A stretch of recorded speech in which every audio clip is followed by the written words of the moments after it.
Uma linha nada tênue. Amo meu filho, mas odeio ser mãe.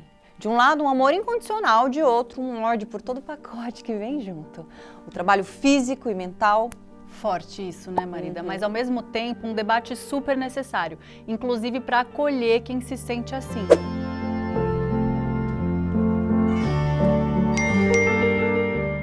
Uma das nossas convidadas de hoje já deu um depoimento que expõe a solidão desse sentimento. Ela disse assim: a gravidez em si foi incrível. Eu tinha me preparado, lido vários livros, mas nenhum deles dizia que seria péssimo, em especial o baque psicológico, hormonal e físico. Foi quando eu me perguntei se todo mundo sentia isso ou se era só eu. Ainda bem que hoje cada vez mais mulheres estão assumindo que se sentem assim. Inclusive, nossa outra convidada, que já se tornou especialista em falar sobre maternidade, diz que hoje tratar desse assunto é um ato político e que a gente precisa ser otimista. Tem até uma frase dela muito bonita sobre isso, que diz: se eu não tivesse filhos, talvez eu falasse: ah, não tem jeito mesmo, mas eu sou mãe, então eu não tenho essa opção. Afinal, gente, dá para amar um filho e não amar ser mãe dele? Existe um ponto de equilíbrio entre os dois polos? Eu sou a Júlia e sou a mãe da Cora. E eu sou a Tayla, mãe do Francisco. E esse podcast é Coisa de Mãe.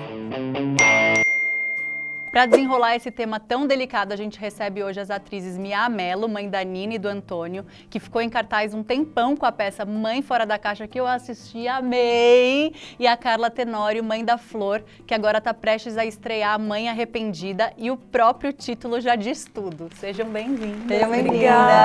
Muito bom ter vocês aqui. Amei, muito bom ter vocês. E amei também, porque a gente estava já tricotando ali atrás. Já vi a peça junta online a roda dela. de mãe, já começa aqui o papo, a gente já fala, vamos olhar, abre câmera, vamos começar a falar pra gente. Muito bom. Verdade. Inclusive, uma das coisas que eu ia começar a falar, falando, não, vou esperar, foi que eu tenho uma amiga minha que teve uma depressão pós-parto violenta. Daquelas de não conseguir ter o contato com o bebê, de não conseguir segurar o bebê, de ter medo de machucar o bebê, enfim, de ter que ficar longe.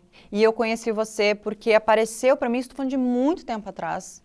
Você é a Carla, tá, gente? Porque a gente só ouve a gente, Ai, né? desculpa, gente, Tem a gente não tá acostumada ainda. Tem a turma Carla, do podcast que tem o perfil Mãe Arrependida, veio um texto seu, muito tempo atrás, e essa minha amiga sempre falava, mas por mais intimidade que eu tivesse, acho que talvez nem ela entendesse, né? Porque também tô falando de muito... A filha dela hoje tem 11 anos, então também tô falando de uma época que não se falava tanto, ou por mais que fosse amiga e tivesse intimidade, não tivesse coragem de colocar nessas palavras, o medo do julgamento, aquilo tudo que a gente já sabe. Então, a hora que eu li o texto, eu falei, cara, sobre isso, é exatamente isso, não é possível, ela não tá sozinha, e mandei pra ela. E eu lembro que ela me ligou aos prantos, assim, é exatamente isso. Ela nunca tinha colocado, né, pra fora, verbalmente. Eu não sei se ela nem tinha entendido. Acho que talvez tivesse entendido, né? Mas enfim, ou entendido dentro do contexto do que você levantou, do eu amo minha filha, mas eu odeio ser mãe. E foi exatamente isso que ela falou, que ela sentiu. E eu falei, nossa, olha que importante e necessário o seu trabalho. Meu Deus do céu, porque eu sei o quão essa pessoa, assim, eu vi, eu senti, eu sei que ela é uma outra pessoa depois que ela soube que não estava sozinha. E que ela não era a pior mãe do mundo por isso, assim, sabe? Então, o seu trabalho é extremamente importante. Como começou?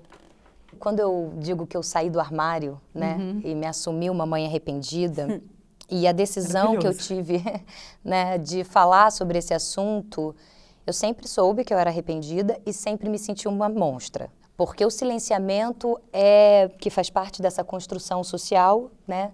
É importante que a gente fique em silenciamento para que a gente não se liberte, porque mulheres livres é perigoso.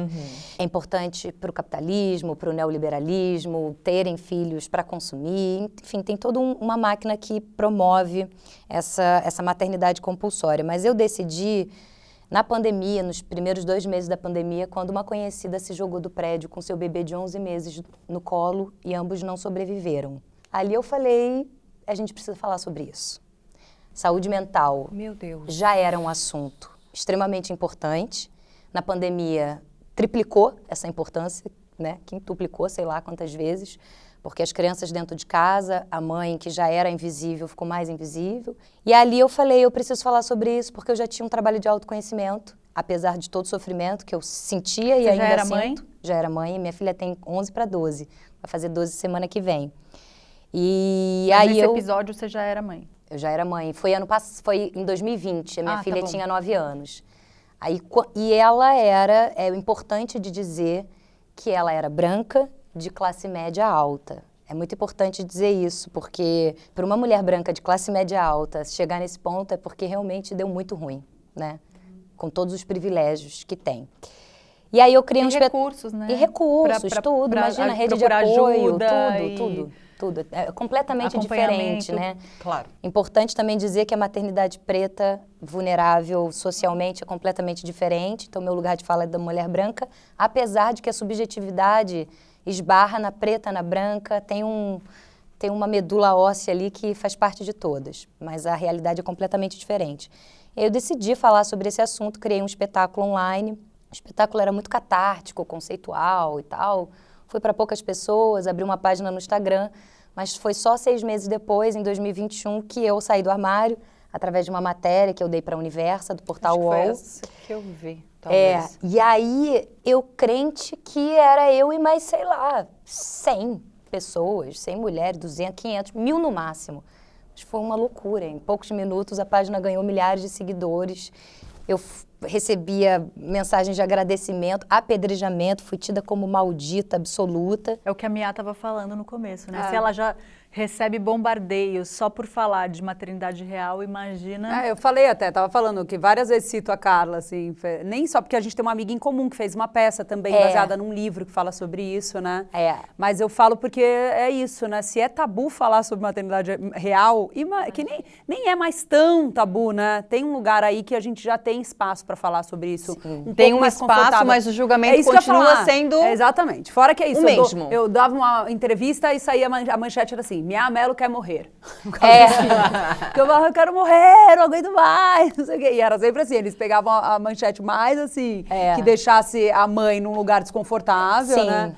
Então falar sobre isso e pensar sobre isso já é muito difícil, né? Ainda é muito tabu. A gente eu acho muito corajoso da sua parte, assim. Não, é realmente um trabalho muito... O que deu essa... Como você, no momento em que você saiu do armário, o que te impulsionou, tipo... O sofrimento. Eu falei assim, olha, eu fui pela lógica. Por esse episódio, né? Que você entendeu a necessidade, a urgência. Isso. Além desse episódio, dessa conhecida que fez, né, cometeu isso, assim, que foi muito triste, eu mesma estava em sofrimento, porque quando imagine, quando eu soube que milhares se sentiam monstras, deu uma relaxada. Eu sozinha monstra era difícil. Eu monstra com um monte de monstra, aí depois eu entendi que não era nenhuma monstra. Fui entrando, fui me informando e fui entendendo que essa transformação, essa desconstrução que vai ser feita ao longo dos anos, a gente está em passo de formiga, porque tem uma cristalização muito forte através de filósofos, psicólogos, leis. É muito tempo que a gente está cristalizando a construção social da maternidade, né? Então, quando eu saí desse armário, veio uma leveza muito grande. Mas o que me fez sair, o que me fez falar, é porque eu entendi que falar ventila, né? Falar cura, a gente falar atrás aproxima. Disso aqui para ventilar também, para curar e para aproximar. Inclusive, quero agradecer a oportunidade de estar aqui, porque é difícil, eu falo que é o assunto TTT, né? É tabu tão terrível. E quase ninguém quer falar sobre isso, então... A gente quer muito. Cada vez mais estão querendo falar sobre isso, né? Sobre o arrependimento materno. E que é muito importante agora, eu estou numa fase... A mãe arrependida, ela teve várias fases, mas agora eu estou numa fase de tentar fazer com que as pessoas entendam, de tirar a criança da equação. Porque quando a pessoa fala mãe arrependida, essa mulher deve maltratar a criança. Tudo bem, porque isso está ligado também a um padrão de pensamento onde as mães em silenciamento culpam seus filhos e filhas porque eles são os únicos interlocutores, aqueles que a gente tem bastante intimidade, que a gente pode falar. E aí, sem entender que elas estão autorizadas a sentir isso, que isso está com base na construção social, elas ficam em silenciamento culpando, e isso faz aquele círculo vicioso de culpa, geração após geração. Então, essa sociedade disfuncional e a culpa é um sentimento que todo mundo tem, mãe, pai, homem, mulher, mas na mãe é muito maior. E se tem a mãe, tem o filho, porque é muito difícil o filho não sentir culpa quando a mãe está patologicamente nessa situação, né? Então, na verdade, a minha real ação, decisão de falar isso foi por causa da minha filha.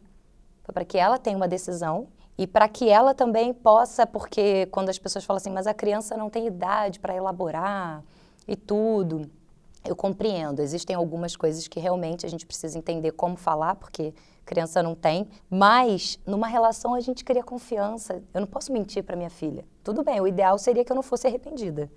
Mas e se sou? Como que eu trabalho isso na relação com ela? Para que não fique subjetivamente guardado, ela insegura do que está acontecendo, sente tudo, porque a criança é muito menos amortecida do que o adulto. A gente está muito mais amortecida, a criança entende muito mais do que a gente. É um engano achar que a criança não entende nada, que o bebê não entende nada. Entende tudo. Ele vai entendendo primeiro com os instintos, né? Com o sentimento, com o sensorial. A frequência, com a né? frequência. É muito louco. É muito doido. É muito louco. E depois você vai... Você pode fazer seu filho dormir, você tá com um pouquinho de pressa, ele não vai dormir. Minha filha, ela pega no sono numa facilidade, mas assim, tem alguém na minha casa na sala me esperando pra jantar, ela vai me dar uma canseira de só de sacanagem. Mas é porque eles têm a linguagem do sinal, né? Eles leem o corpo, eu já acho eles que até não batimento, falam. cara, eu acho que é tudo, mas é isso, coisa... mas é tipo, eles conseguem escutar. A gente já tá tão, nem só amortecida, a gente já tá tão sujeito a tantas informações e estímulos que a gente tá um pouco cego, né? Aquela coisa da gente não conseguir ou escutar a nossa intuição, né? Porque é isso, por isso quando você se conecta, você consegue enxergar as coisas mais facilmente. Tem muito ruído, né? E os bebês estão muito conectados, eu acho, a esse corpo, a linguagem, o olhar, o jeito que você fala. Então é muito isso que você estava falando, não tem muito como você esconder certas coisas, não tem, né? E é uma simbiose, no caso de vocês que ainda, né, 9, 8 meses, é uma simbiose mesmo ainda. O bebê nem existe ainda, ele é vocês. Então, continuação. ele vai no seu fluxo, depois é que vai começando a criar. Uma curiosidade, você sempre quis ser mãe? Nossa, eu ia fazer a mesma pergunta, vocês planejaram? Planejei horrores, Planejou horrores. Jura? Nossa, planejei. Eu nunca quis ser mãe na minha vida. Nunca. Eu não era aquela coisa, eu quero ter filhos. Eu tive filhos. E eu gosto dos meus. Mas assim, foi um... Mas a gravidez, nunca quis, mas aí quando você engravidou foi uma surpresa, foi sem querer, puta que pariu, e agora? Não, foi meio sem querer querendo, a primeira. O segundo tá. foi super planejado, mas mais porque meu marido, Então, no meu você teve segundo casamento, segundo, a gente né? queria... que eu foi pro casei de segundo. novo, aí eu fui pro segundo, eu queria ter mais 2 ainda. Nossa. Mas assim, o que é a minha busca? Eu nunca quis ser filho, o que eu queria? Eu queria aquela sala do Natal cheia de gente correndo, como era na minha infância, sabe? Eu tenho mais 2 irmãs. Eu tinha uma vontade de reproduzir. São casados até hoje. Tiveram eu tinha uma vontade. 3 filhas. São 3 filhas. A minha vontade era reproduzir essa infância que foi pra mim muito boa, Essa memória agradável. afetiva. Eu não queria ter as responsabilidades de uma mãe, porque são muitas. Mas assim, o que aconteceu? Quando a Nina nasceu, que foi esse sem querer querendo, eu passei 2 meses assim, acho que eu engravidei, não engravidei. Aí a gente ficava meio triste ao invés de ficar feliz. Eu já estava num relacionamento casada, morando junto e tal. Então, quando ela nasceu, não foi planejada que nem foi o Antônio, que o Antônio foi assim, quero amanhã, preciso engravidar. E aí, obviamente, não é amanhã que você engravida, né? Que eu descobri também isso, que eu achei que eu tivesse esse controle absoluto e não tem. E aí, com a Nina vai fazer 14 em março, né? Foi muito perfeito para o momento que eu estava vivendo. Eu estava num momento onde eu estava querendo fincar mais meu pé no chão, sabe? Eu estava no início da eu mudei de profissão, então eu estava começando de novo como atriz, do zero. Tudo muito difícil, né? Era para mim um grande universo, um portal se abrindo que eu nem sabia onde é que eu ia parar. E isso também gera muitas inseguranças, medo, meio uma falta de uma perspectiva e de um objetivo. O que você faz com isso? Fica meio, eu não sei. Então, quando a Nina veio, ela veio nesse encontro onde eu queria enraizar. E eu senti que a Nina trouxe para mim, e eu também acho isso do Antônio, uma potência muito grande. Né, uma sensação de que agora tem alguém que depende de mim, mas no bom sentido, não aquele peso de meu Deus. O meu peso vem de outro lugar, assim, de que eu vejo uma amiga minha falando assim, até deu uma tuitada, nossa, era um domingo, um puta frio, ela assim, hoje que delícia, acordei, comi, aí dormi mais um pouquinho, eu só retuitei falando, gente, o sonho de toda mãe. Porque não existe mais esse enrolar na cama. Não, só de falar o friozinho, entendeu? Eu já falo, o friozinho é um caralho, porque o friozinho... Eu quero o nariz pracinha. O nariz escorrendo. Não, juro, o Antônio dá uma 20 tossidinha lavagens no quarto por dele, dia. meu olho faz até assim, ó, já de estresse, sabe? Pequeno Eu já derrame. falo, porque eu sei que vai dormir mal, que eu não sei o que. Então, esse lugar pra mim é muito desgastante. Não, e tem uma coisa muito louca, que cada hora vem um gatilho novo, né? Assim, Nossa, muito. E um gatilho que vem do nada. Nosso primeiro diário de gravação aqui, a Cora teve a primeira febre da vida.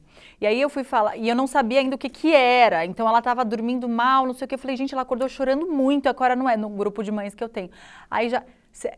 deve ser terror noturno. Eu falei, terror noturno? O que é terror noturno? Cada hora vem uma palavra terror nessa mãe. Não, é não sei o que vulcânico, é não sei o que, não sei, se não dormir a janela de sono, vai ter não sei o que vulcânico. Esse terror vulcânico, tanta coisa, terror né? noturno chegou pra mim agora em 10 meses depois. Eu nunca tinha ouvido falar disso. Terror noturno, eu falei, não, mas essa não me conta, não. Não me conta, não. E era uma virose, a primeira virose dela chegando, um corpinho descobrindo a febre pela primeira vez, por isso ela tinha acordado chorando. Mas assim, no começo já era a hora que eu ia dar um Google pra tentar entender, tipo, entrar no fundo desse terror noturno, tudo que podia... Eu vi também, eu passei pelo terror noturno também. Uma loucura. Não era, ele só não tava querendo dormir de alguma maneira, né? Eles não gostam de dormir, não é mesmo, gente? Mas você percebeu essa sua não gostar de ser mãe ou não gostar da função, né, mãe, quando a Nina ou nasceu o Antônio? Dois. A sensação que eu tinha quando os dois nasceram era assim, bom, nasceu, já tem 3 anos. A minha vontade era que chegasse os 3 anos. Porque eu amo ver... Eu não tenho a menor saudade de bebezinho. Eu ia te Acho perguntar muito isso, legal, porque eu já sofro mas muito com nossa, neném que já cresceu. Nenhuma. Já minha mãe ama bebê. Por mim, ficaria A bebê minha pra mãe, sempre. ela é a Nossa, pessoa que mais Deus tem me paciência e livre, jeito socorro. com bebê. Eu fico chocada. Aí cresce um pouco, ela já nem é tão jeitosa, mas com bebê é uma loucura. Eu, assim, pra mim, o legal é, enquanto vai crescendo, essa troca. Muito. Eles Não falam tem carinho. falta. E eu tive- Zero. eu Pra tive mim, uma- nasceria com 3 anos, Eu tive juro. uma falsa expectativa Seria ótimo. absurda. Entendeu? Já, né? Com 3 aninhos ali, Andando, mais ou um aninho menos. já- um aninho já uma tá- certinha um autonomia ali, mínima, né? Um aninho já tava bom, eu tive uma falsa expectativa muito absurda, porque eu tenho uma enteada que eu conheci com 1 ano e 2 meses, mais ou menos. Eu olhei, eu achei a coisa mais fácil do mundo. Mais fácil, obviamente, o período de tempo que ela fica com a gente é curto, então ainda é um recorte ali, né? Então, falei, vou tirar de letra. Eu me dou tão bem. Falei, mas com a gente neném. ficou Um ano, amiga faz na um tie-dye, brinca Falei, ali. vou tirar. Eu não tinha a menor ideia. E eu me lembro de algumas amigas específicas que eu falava, não quero ajuda, não quero nem minha mãe em casa, vai ser só eu e o Guto. No começo, tipo, não quero. Inclusive, loucura já total. avisei minha mãe, minha sogra, que até os 6 meses a gente quer só a gente não quer nenhuma interferência externa, eu quero descobrir o meu maternar e tal. Com essa minha referência. E eu via minhas amigas de filhos mais velhos olhando e falando, tá bom, tudo bem. E aí, quando nasce, você fala, puta que pariu. Não, da Nina eu nem tive isso, eu quero que nasça com 3 anos. Eu não sabia ainda. Eu né? não Foi minha sabia primeira. também. Quando o Antônio eu engravidei, eu já engravidei pensando, os 3 anos. E aí eu lembro bem que nos 3 anos estava um caos tão grande. E eu falei assim, acho que se eu tivesse o próximo ia ficar 5 anos.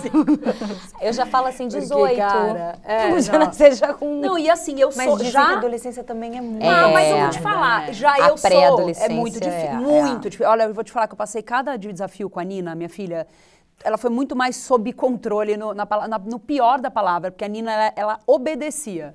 Que eu descobri depois com o Antônio, que é uma bosta, é horrível você ter um filho que te obedece. Assim, pra que você vai querer criar um ser humano que obedece, que tem medo de você? Que na minha cabeça era assim. Era, se você não fizer isso, não sai daqui. Aí fazia, ia, funcionava tudo. Aí o Antônio nasceu e tipo... Só que foi muito interessante, eu fiz esse olhar assim. E aí, quando a Nina fez a virada dela para a adolescência, muitos, mas muitos desafios que eu nem imaginei que eu fosse ter, apesar de eu sempre ter medo da adolescência, né? Mas eu acho fascinante, diferente da da bebê. O bebê, pra mim, é um cada período fase assim... Pra mim, o bebê é a fase, por exemplo, ela vai falando essa coisa, que tem. é o terror noturno, que vocês não amor, sabem não falar, fala, eles não é da falam criança, ainda. é. Pra mim é A hora que o muito Serginho desesperador. começa agora... Meu filho tá com 9 meses, ele já faz birras, assim, ele se taca no chão, ele esperneia, ele grita... Pra mim, o bebezinho, quando ele era pequenininho, que ele só mamava e me olhava aqui, ó, pra mim ficava assim, Quietinho. Juro por Deus, pra mim ficava assim pra sempre. O pai sempre fala assim, tomara que cresça, começa a falar, começa a andar, eu não, pelo amor de Deus, deixa aqui, cabelo no colo aqui, não pode andar, não precisa andar, não precisa fazer nada, não precisa correr atrás, não precisa isso, não precisa aquilo, não precisa fazer... Cara, pra mim, o bebezinho é tão mais fácil. Mas é tão individual, né? Essa coisa da maternidade, ela é, principalmente a gente, vocês devem estar vendo isso, né? A gente que pensa, pesquisa e fala e troca, como é particular, como as experiências, elas são diferentes. Claro, tem esse fio que interliga as maternidades de alguma maneira, né? Eu nem consigo saber qual exatamente é essa linha, porque são maternidades muito diferentes. É uma linha subjetiva isso. que tá ligado mesmo ao maternar de alguma forma e também à construção social. Essa subjetividade que eu tô falando tá ligado mais ao que a gente acredita que é a maternidade. Não é nem o que a gente acredita, é o que tá no nosso chip. A gente nem pensa. Como você falou, eu nem pensei. Porque, sim, casou, tem que ter filho. É coisa natural, né? É o próximo Mas passo. não é natural. É o próximo passo. Não necessariamente é natural. Não é natural toda mulher ser mãe. Não, eu acho maravilhoso Isso que minha é. filha fala, eu não quero ser mãe. Eu falo, muito que bem. Muito bem. Parabéns. Ah, não, e nem parabéns, é tipo... Tô brincando. Não, eu isso falo, vai mudando, isso, vai que se bom que você transformando, tá ela com tá uma opinião que experimentando. seja diferente da minha. Que bom que ela pode ter essa escolha. Pode isso. ser que no futuro ela fale, não, tudo bem, já tive essa escolha de não ter, mas vou ver. Mas o mais importante é que ela tenha noção do que é. Que a gente cresceu com a mãe guerreira, a mãe que dá Não, e aí, conta, tipo, né? eu confesso que eu tenho uma culpazinha Exatamente nisso, porque isso a lá em Nina acompanha muito a coisa da peça, e eu falo assim, mas por que você não quer ter, né? De curiosidade, troca, assim, daí ela fala assim, eu? Passar por tudo aquilo lá? Sou nem louca. Aí eu falo, não, Nina, calma, pelo amor de Deus. Não quero eu também Deus me livre, ser. mas quem me dera. Mas né? é, eu- Deus me livre, mas é quem- muito isso assim, né? Em um outro lugar, porque eu também assistindo o casamento da minha mãe, que foi terrível, e a criação dos filhos, que também não foi legal. A minha gravidez não foi planejada, pelo contrário, foi tipo, ela só não abortou, ela já falou isso pra mim, cara, eu não queria, só não tinha a possibilidade ali de não ter. Então foi, nasceu, mas não queria, nasceu no momento, causa minha vida, já tinha Quantos duas irmãos filhas, você tem? Ah, tenho duas. duas. Então, assim, ver tudo isso daquela forma me deixou... Eu nunca quis ter filho na vida, eu tinha pânico da ideia de constituir uma família, porque a família pra mim era tipo o caos do caos do caos, ao contrário, né, da sua referência, o quanto isso interfere nas nossas escolhas e de como constituir essa família, porque pra mim era assim, de forma alguma eu vou passar por aquilo. De forma alguma, a mesma coisa que sua filha falou pra você, não tem como, não imagina nunca na vida que eu vou abrir mão da minha vida pra isso aí que a minha mãe fez. Você estava falando, cara, que você super planejou. Sim. Né? Que momento que o arrependimento começou a bater? Que horas que veio opa, eu planejei, mas não era isso aqui que eu Tinha em mente. Eu planejei, né, um ano antes de ficar grávida, fui pra Índia, estudei aromaterapia, cromoterapia, tive doula antes de ficar grávida, aquela bem capricorniana. E aí eu me arrependi no momento que a cabeça saiu. Sério? Isso eu falo na entrevista. Foi um arrependimento não intelectual e físico, porque naquele foi um primeiro momento que houve a quebra da idealização. Eu tive muita idealização, minha gravidez foi iluminada, eu meditei muito, eu fiquei no mar. Você gostou da gravidez? Eu gostei, eu fiquei bonita, eu fiz Eu amei minissérie. Eu amei a Fazia- gravidez, eu amei. Fazia Podia engravidar teatro, todo ano. fazia Eu também. série, tava trabalhando. Falei, nossa, isso aqui, ó, fluxo. Só que não. E aí, quando saiu, eu tive um... Meu Deus, o que é isso? Eu nem sei dizer o que era, é indizível, mas o meu corpo se arrependeu. Aí, uns 3 anos depois... Será que você não estava tão feliz ali que saí, meio que falou, meu Deus, saiu, a felicidade saiu? Volta. Talvez uma coisa muito... Cara, Meu maior medo era esse, tá? tipo assim, saiu a idealização e quando a idealização saiu, não era. Na verdade, quando eu olhei, eu falei, que é isso? Que coisa horrorosa tudo isso. Que violência, que loucura. Não era, cadê os sinos? Cadê a harpa, os anjos? Não teve. E aí foi numa construção de autoconhecimento e o arrependimento intelectualmente veio uns 3 anos depois, só que veio em silêncio. Foi através da Joana Lerner, que é das Iones Magníficas, que fez um grupo para falar sobre esse tema. Eu falei, mas gente, fala desse tema, vou lá. E aí eu achei que elas eram também mães arrependidas. Há uns 3 anos atrás, é isso? Não, quando ela a tinha filha 10 tinha anos. Quando a três. minha filha tinha 3 anos, eu diagnostiquei a mim mesma como uma mãe arrependida, mas fiquei Mas bem quantos quietinha. anos ela tem agora? Porque deve Ela ter tem sido bem na 12. época que eu conhecia ela, né? Não, 9 anos. faz tempo É, então que faz ela tá falando tempo. disso. Não, ela tá Ela já falando tinha desde um- 2017. Ela Quando começou a Antônio nasceu. pesquisar. Mas ela já tinha nascido o filho dela? Já tinha nascido Guile Ah. e ela estava grávida da Eva. Que ela engravidou essa nossa amiga? Atenção, com 4 meses o filho dela. É. E ela não é mãe arrependida. Sem noção? Eu falei, nossa. 4 meses, imagina como, você. né? Não é mesmo, porque se engravidou com o filho de 4 Prestes meses é porque a não é. parir. Agora, Só que ao sim. mesmo tempo ela falou, não, vamos falar sobre isso, Prestes peraí. a parir agora. E aí ela conheceu o único livro que existe hoje no mundo, chama-se Mães Arrependidas, da Orna Donath, que é uma israelense acadêmica que não é mãe, mas que, para provar, para conseguir bancar a decisão dela sem ser chamada de narcisista, ela fez uma entrevista, então tem 23 depoimentos de mulheres anônimas, arrependidas, para ela comprovar essa pesquisa. E aí o estudo da Joana foi em cima desse livro. Aí eu falei, meu Deus, a porta se abriu. E aí eu cheguei lá, eu achei que elas eram arrependidas, e aí eu fiquei muito animada e em algum momento eu soltei a bomba. Falei, que incrível a gente ter mães arrependidas aqui, e eu falando aí, você é arrependida? Falei, sou. Falei, vocês não são? Não. Aí eu retraí. Aí me recolhi mais uns 2 anos, falei, sozinha de novo. Não, muito difícil. Eu lembro que eu participei da difícil. peça que ela fez, a Jojo, né? Que era sobre mães arrependidas, sobre esse livro, inclusive. Sobre... E aí teve o debate depois, e foi um debate, assim, muito delicado. É muito difícil falar sobre isso. É um lugar que você esbarra, que você não sabe direito como... É muito, muito difícil. Porque o arrependimento materno, ele está intrinsecamente... Ele é uma consequência da maternidade compulsória, que é uma consequência da construção social da maternidade. A maternidade compulsória é isso, a ideia de que a mulher só será completa se for mãe. E a construção social, que começou mais fortemente mesmo ali no início do liberalismo, com pós-revolução industrial, guerra, né, nessa tecnologia que foi avançando, essa construção social da perfeita, da submissa, da guerreira que dá conta de tudo. E santa, divina, Virgem Maria, imagina a imagem e semelhança da Virgem Maria, a gente nunca é, porque a gente é tudo humana. Então ficou isso. Claro que tem gente que fala assim, eu não sou a imagem e semelhança da Virgem Maria, mas lá dentro tem uma pressãozinha para você automaticamente incorporar essa entidade da perfeita guerreira divina inalcançável, que não é humana. Então, foi foda sair do armário. Eu acho que pra mim mudou muito quando eu me tornei mãe, né? De novo, né? Tem assuntos que por mais que você tente falar ou entender sozinha ou explicar, é muito difícil. Aliás, é impossível, pra mim é impossível, assim. Porque eu tenho uma amiga já com um neném menor, acho que tem 5 ou 6 agora, e que ela pensa numa mãe, tipo, referência pra mim, assim. Ela é, tipo, referência de maternidade, assim. Tipo, assim, temas e a educação não violenta e não sei o quê. Nanana, começou a falar coisas pra mim que eu falava, nem antes de eu pensar em ser mãe, que eu ficava, assistindo. E uma vez eu comentei, falando sobre mãe arrependida.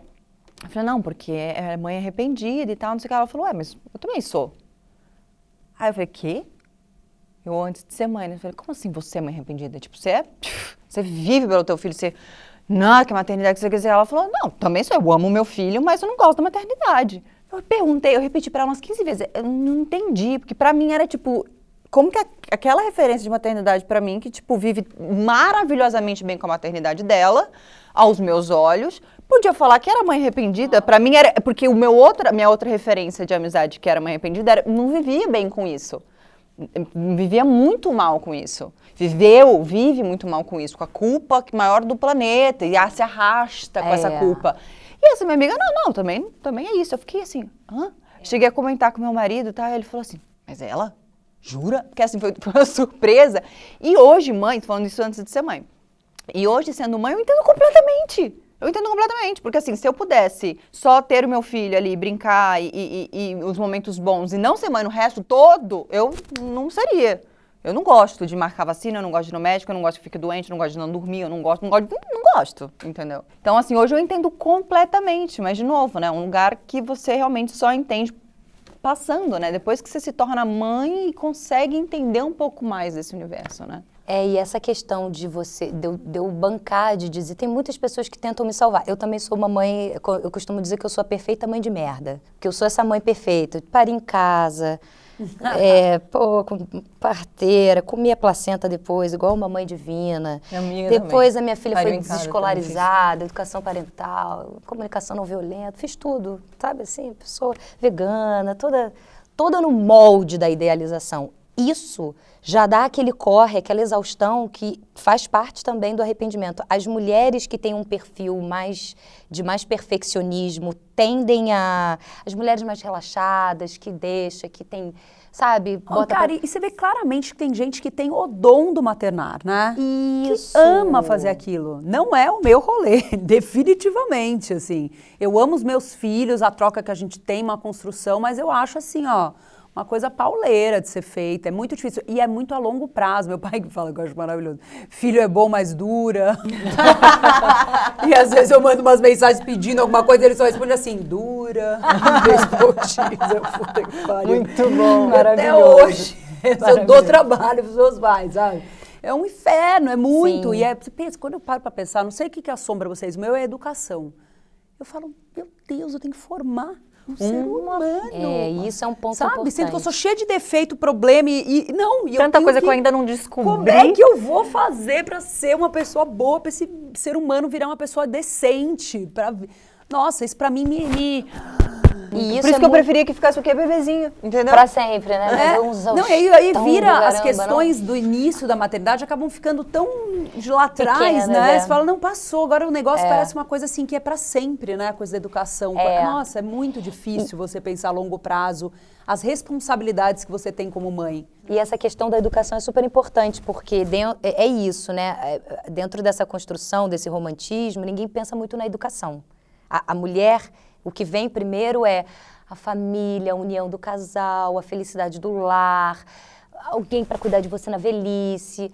Porque tem que ter, porque mulher tem que ficar grávida. Mas ser mãe é educar um cidadão, uma cidadã, para ajudar a desimpactar ao máximo a destruição socioambiental. Para mim, é isso. Claro, no meio do caminho, cria-se afeto, porque a relação, não tem como você conviver se doando, tendo que se doar com alguém e não explodir ali um fenômeno que é o fenômeno do amor. Porque quando a gente se doa para qualquer pessoa... Outro dia, a última postagem que eu tive de depoimento, a mãe me perguntava assim, se você não tivesse a sua filha, será que você não sentiria um vazio existencial? Como que ficaria isso? Não sentiria vazio nenhum.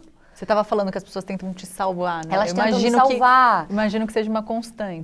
Por quê? Porque quando elas veem que eu não sou uma monstra, que minha filha tá bem, com os cachos hidratados, com um sorriso, você fala, é golpe de marketing para chamar atenção. Ou, agora não tá mais arrependida. Não, gente, tô. E sempre serei, porque não tem como, assim, o que tem como é ficar melhor, mais leve, assumir a responsabilidade. Essa questão da culpa que você trouxe. A culpa é realmente a tirana, a maldita, né? Então, assim, e é ela que faz com que a saúde mental da mulher entre numa situação de emergência. E eu considero o arrependimento materno como um aprofundamento dessa dor da maternidade real. Porque a maternidade real, ela está na ambivalência, né? Ela revela, ela quebra o silenciamento do romantismo, mas ela traz ambivalência. Ok, então, gente, ambivalência é normal. Toda mãe é ambivalente. O arrependimento é quando essa ambivalência pesa muito mais. E aí a mulher, ela fica em depressão anos, vira uma depressão crônica. E existem milhares. Essa minha amiga da filha dos 11, ela toma remédio pra acordar, pra dormir, pra viver, pra respirar. Poxa, não é legal, que pena, entende? Assim, às vezes só o fato dela poder dizer assim, eu odeio, ventilar e falar, o próprio amor pela criança cresce, porque aí ela olha pra criança e fala, nossa, a culpa não é da criança. A culpa é de toda essa parafernália aqui. Ok, também de uma incompatibilidade da mulher, então mulheres que que são tendências mais perfeccionistas ou que têm histórias de traumas na família, na infância, ou transtornos psíquicos que não foram revelados, que ela não percebeu. Tudo isso também pode gerar o arrependimento materno, além da construção social do patriarcado. Mas a criança, independente de que tipo de criança seja, nunca é a culpa da criança. E isso, eu acho que hoje, cada vez mais, é o meu maior objetivo, porque a pergunta que as pessoas mais me fazem é: e a sua filha? Como que ela acha disso? Porque tem pessoas até que são intelectualmente desenvolvidas e não conseguem entender. A minha filha, ela fala, né, quando perguntam para ela, ela fala assim: olha, para mim não faz muita diferença, porque eu estou recebendo. E é basicamente isso. A criança, ela precisa de afeto, de comida, de cuidado, de educação. Ela recebendo aquilo, independente do que está acontecendo, fica legal para ela. Então, eu fui trabalhando junto com ela. Óbvio que tem momentos que, hoje cada vez menos, né? Mas assim, que eu chorava muito.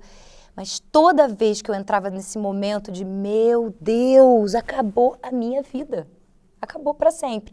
Toda vez que eu entrava nisso, eu deixava bem especificado, bem explicado para ela: a culpa não é sua.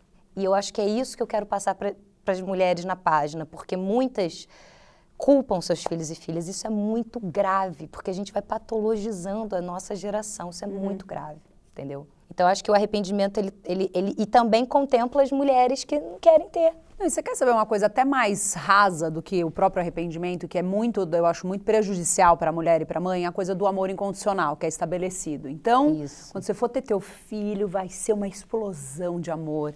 Você vai amar incondicionalmente. Assim que nascer, você vai bater o olho. E tem uma expectativa ainda da gravidez em si, de 9 meses, você olhando para aquela barriga. E não falar sobre isso, olha o que aconteceu. Eu fiquei tão tocada com uma moça, terminou a peça, né? Você deve ouvir. Não, eu ouvi já milhares de depoimentos das histórias, das mais engraçadas, das mais emocionantes, as mais bizarras. E esse daí me tocou muito, porque quando terminou a peça, eu bati esse papo, né? E ela pediu a palavra e falou assim: olha, eu fiquei muito tocada na parte do amor incondicional, porque quando meu filho nasceu, eu não senti tudo isso. E eu achei que eu tivesse defeito. Gente, aquela frase dela me tocou tanto, eu fiquei tão emocionada. Enquanto ela ia falando, você ia escutando o teatro assim. Que de alguma maneira ela falou de um jeito tão simples e tão lindo, assim. Então, eu acho que é uma das coisas também que precisam ser tão faladas, que é uma coisa construída. Que bom, se você bateu o olho ali e viu tudo, legal, maravilhoso. Se as harpas tocaram, né? Se maravilhoso. Os anjos... Não é que eu tô falando que não acontece, claro que acontece. Agora, na maior parte das vezes, o amor, ele é construído. Fora que você tá vendo uma revolução hormonal, você tá provavelmente com 7 cortes de camada de pele na sua barriga. Ou a vagina naquela situação, né? Não, eu vi um negócio de Dia das Mães. Segue com uma barriga de grávida, só que eu vi, era tipo um meme de Dia das Mães, que era assim: compre um presente bem bom pra sua mãe. Aí era uma roda, assim, com um círculo, com vários tamanhos, assim. Aí o último era a cabeça de um bebê, pra falar o tamanho que sai. Maravilhoso. Compre um presente bem bom pra sua mãe, porque ela já passou por muito. São muitas coisas, né, que precisam ser ditas e pra desmistificar esse momento que é mágico. E é bem mais dolorido e hospitalar do que mágico. E desafiador, né? E você não sabe direito o que fazer, né? Não sabe direito nada, né? Você trouxe uma coisa muito importante, o amor incondicional, né? O mito do amor incondicional que vem do mito do amor materno que foi desenvolvido aí, explicado pela Elizabeth Badinter. E esse é um mito mesmo. Na verdade, a maior parte das mulheres não sente esse amor incondicional. Nossa, no momento do nascimento.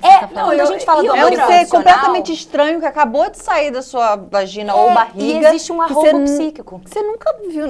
E ao longo da vida, assim, tem condições pra ser amado também, entendeu? Isso. Tem momentos ali que você vai negociar. Pô, tipo, não é incondicional, amigo. Vou lógico. falar aqui, ó, direto, eu tenho altas conversas com meus filhos. Falo, olha só, não é incondicional, não. Tem condições. Eu preciso também ser respeitada em algum lugar. Exato. É uma construção, né? Não, e eu sempre falo isso, que pega mal também. Tudo que eu falo basicamente pega mal, eu imagino você, cara.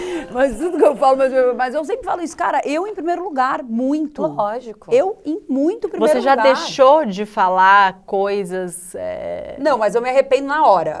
Eu sou a Mia arrependida de entrevista, porque eu falo e já fico, puta, o que eu fui falar isso? Não, pro teu Eu filho fico mesmo, acho que você... Ah, não, pra eles, assim... Ah, não, muito... Eu, sabe, uma das coisas que enquanto você estava falando, eu estava pensando muito sobre isso, assim, eu sempre busquei ter muita transparência com os meus filhos, que eu acho que vai muito no cerne da questão de você... Por que você fala uma coisa que é tão difícil de ser compreendida por uma criança? Porque eu acho que a transparência, ela é muito mais valiosa do que você querer camuflar algum assunto ou então, desde muito pequena, eu converso com meus filhos de uma forma muito franca e transparente, sabe?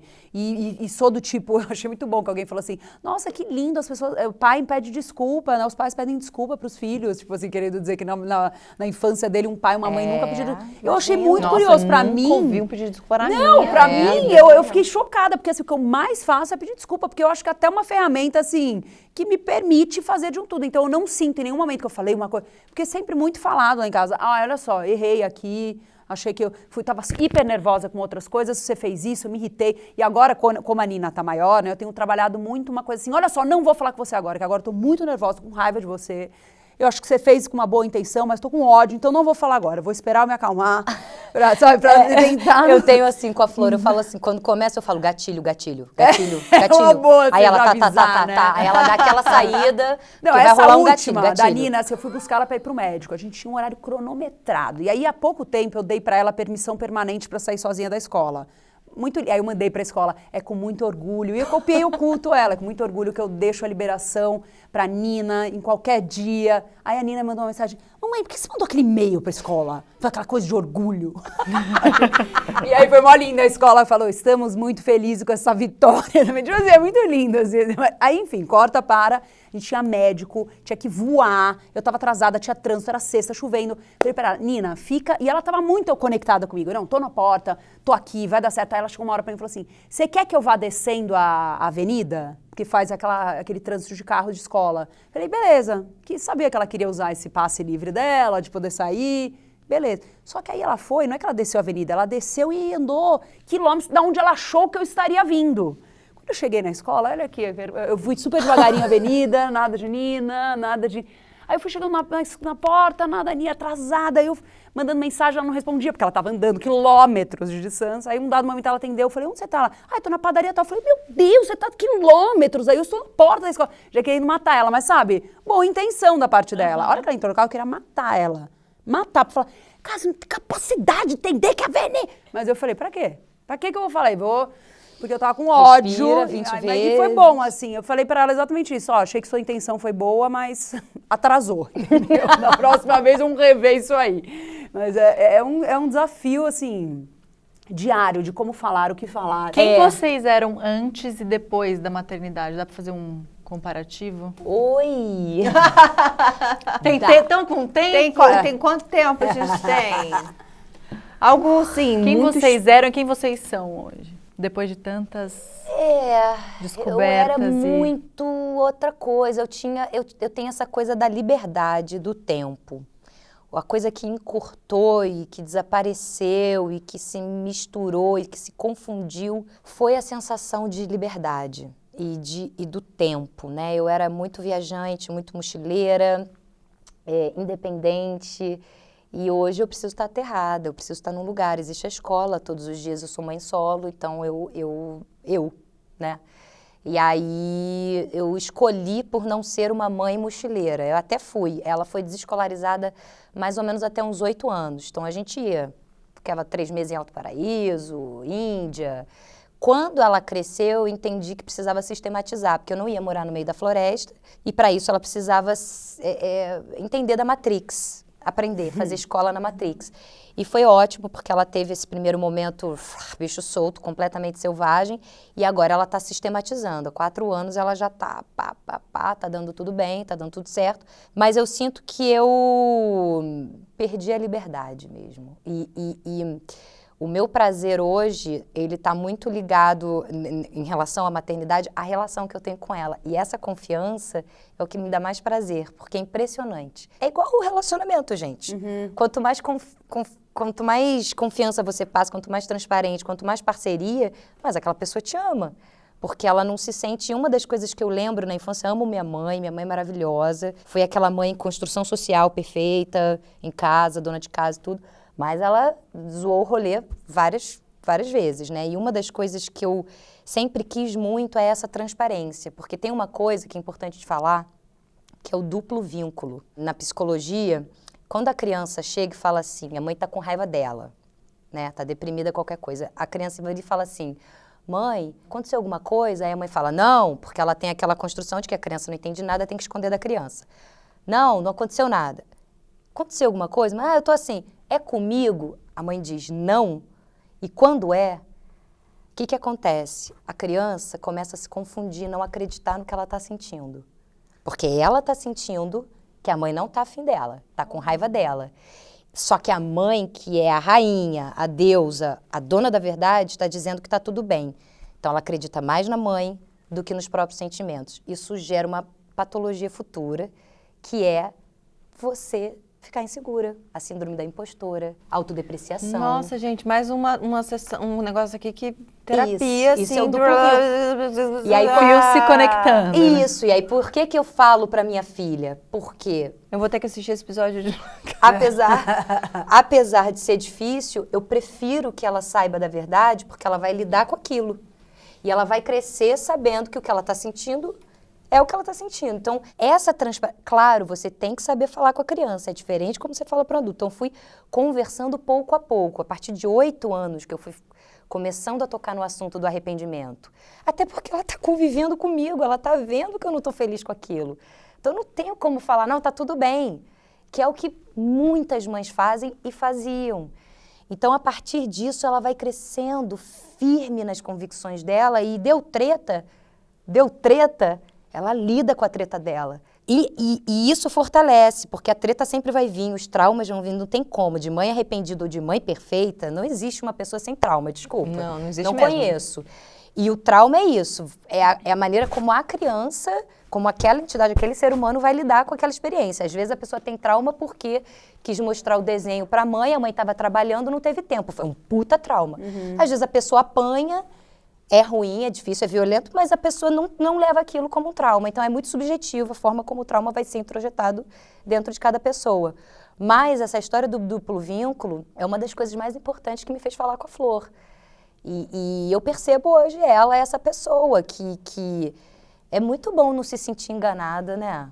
Nossa. Eu queria não ser mãe arrependida, óbvio, mas assim, a partir disso, e essa conversa com a criança também faz com que a culpa vá saindo do sistema, porque a culpa ela é um produto do vitimismo. E o vitimismo é o oposto da autorresponsabilidade. Então, o que eu fiz com aquilo? Tem uma frase do Sartre que ele fala assim, não importa o que fizeram com você, o que importa é o que você faz com o que fizeram com você.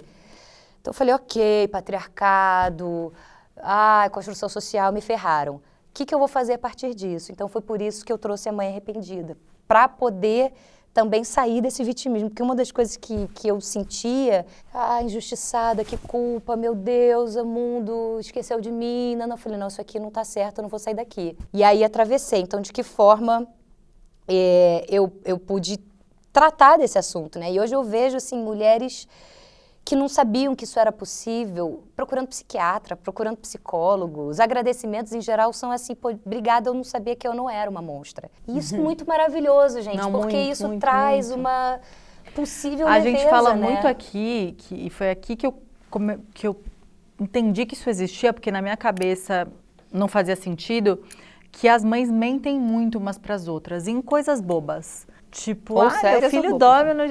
Ou sérias? Não. Vou chegar nesse lugar, Mas assim, nas coisas bobas é mais estranho você, né? Tipo, o que vai mudar, né? Assim, dorme ótimo.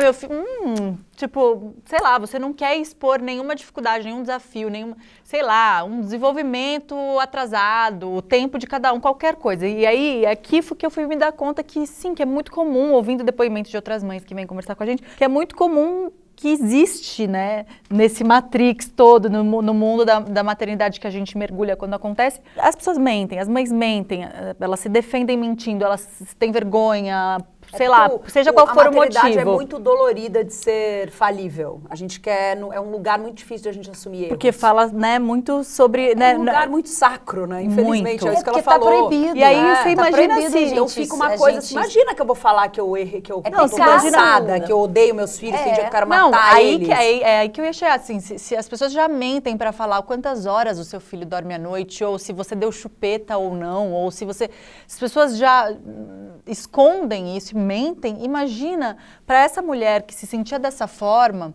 até ela encontrar alguém, quantos anos, né? Estamos falando de uma procura de 3 anos, aí você achou que achou alguém, 9 depois você que eu teve que fui- se calou, era pegadinha, né? Nem era. Na verdade, eu recebi um acolhimento, mas eu não estava preparada para ficar única, porque aí eu virei, o que aconteceu ali? Eu virei meio que tema de pesquisa. Eu queria fazer junto. E hoje, essa pessoa, que é a Joana, que é a nossa amiga em comum, que me apresentou, que me deu essa primeira possibilidade, sou extremamente grata a ela dirige o meu espetáculo. Porque ela não é arrependida, ela fez uma peça sobre arrependimento também, que chama Mãe de Ninguém, mas foi um caminho. Eu lembro, assim que nasceu, com certeza vocês devem ter passado por isso, que era isso. Eu falei, meu Deus, tá muito ruim. Aí na aulinha de natação, né? E aí eu tentava com o olho pegar alguma verdade, sabe? De alguém. E aí, como tá? Aí ela, tão bom, né? Um amor. Eu falei, cara, fodeu. É comigo. Tô perdida. E quanto menor, eu acho que é mais Gente, eu nem difícil, coloquei meu filho né? na Na natação ainda. Entendeu? Tá bom. Não, meu Quando filho... fala, mas 9 meses ainda não tá nada, não tá, porque eu não tô afim, eu que tenho que levar e não Meu tá. filho, eu cheguei na natação, fui pequenininha, aí logo já não queria mais ir. Aí quando eu mudei pra São Paulo, eu falei, vamos fazer um esporte, vamos na natação. Eu cheguei, ele entrou na natação, ele... Não, vou fazer não. Virou as costas, saiu andando. Eu falei, legal. Como é que você obriga? Entendeu? E na minha cabeça, minha outra filha, ela fez tudo, ela foi tudo. Como é que você obriga a criança? Joga na piscina, fala, vem cá! Sai correndo. Não. Então, falei, por enquanto tem muita coisa, muita informação aqui, mas muita como é que que agora vai. a natação vai ficar um pouquinho, não sei o que da musiquinha, falei, da musiquinha também vai ficar pra daqui a pouco, entendeu? No meu tempo, é meu tempo, não sou eu que vou levar? Não sou eu que vou fazer? Entendeu? Então, E a natação calma. ainda tem que entrar junto com a criança. botar toque, se molhar. Tem que botar botar o maiô e a entendeu? touca. Fica aí, uma horinha. Sou eu que vou ter que Ô, ficar Mia. dentro da água. E agora Não, eu lembro tá até rolando. quando começou a coisa da educação parental, né? As meninas falaram assim, a gente cada dia... Primeiro uma abriu a casa dela, eu achei maravilhosa. Ela falou assim, a Laila. Que pra mim, eu tenho muita gratidão por todas, porque eu amo tava a no Laila Rio, não também. tinha rede de apoio. Quando eu encontrei nenhuma amiga minha, isso que eu falei, é tão valioso vocês, melhores amigas grávidas juntas e com filhos. É mesmo.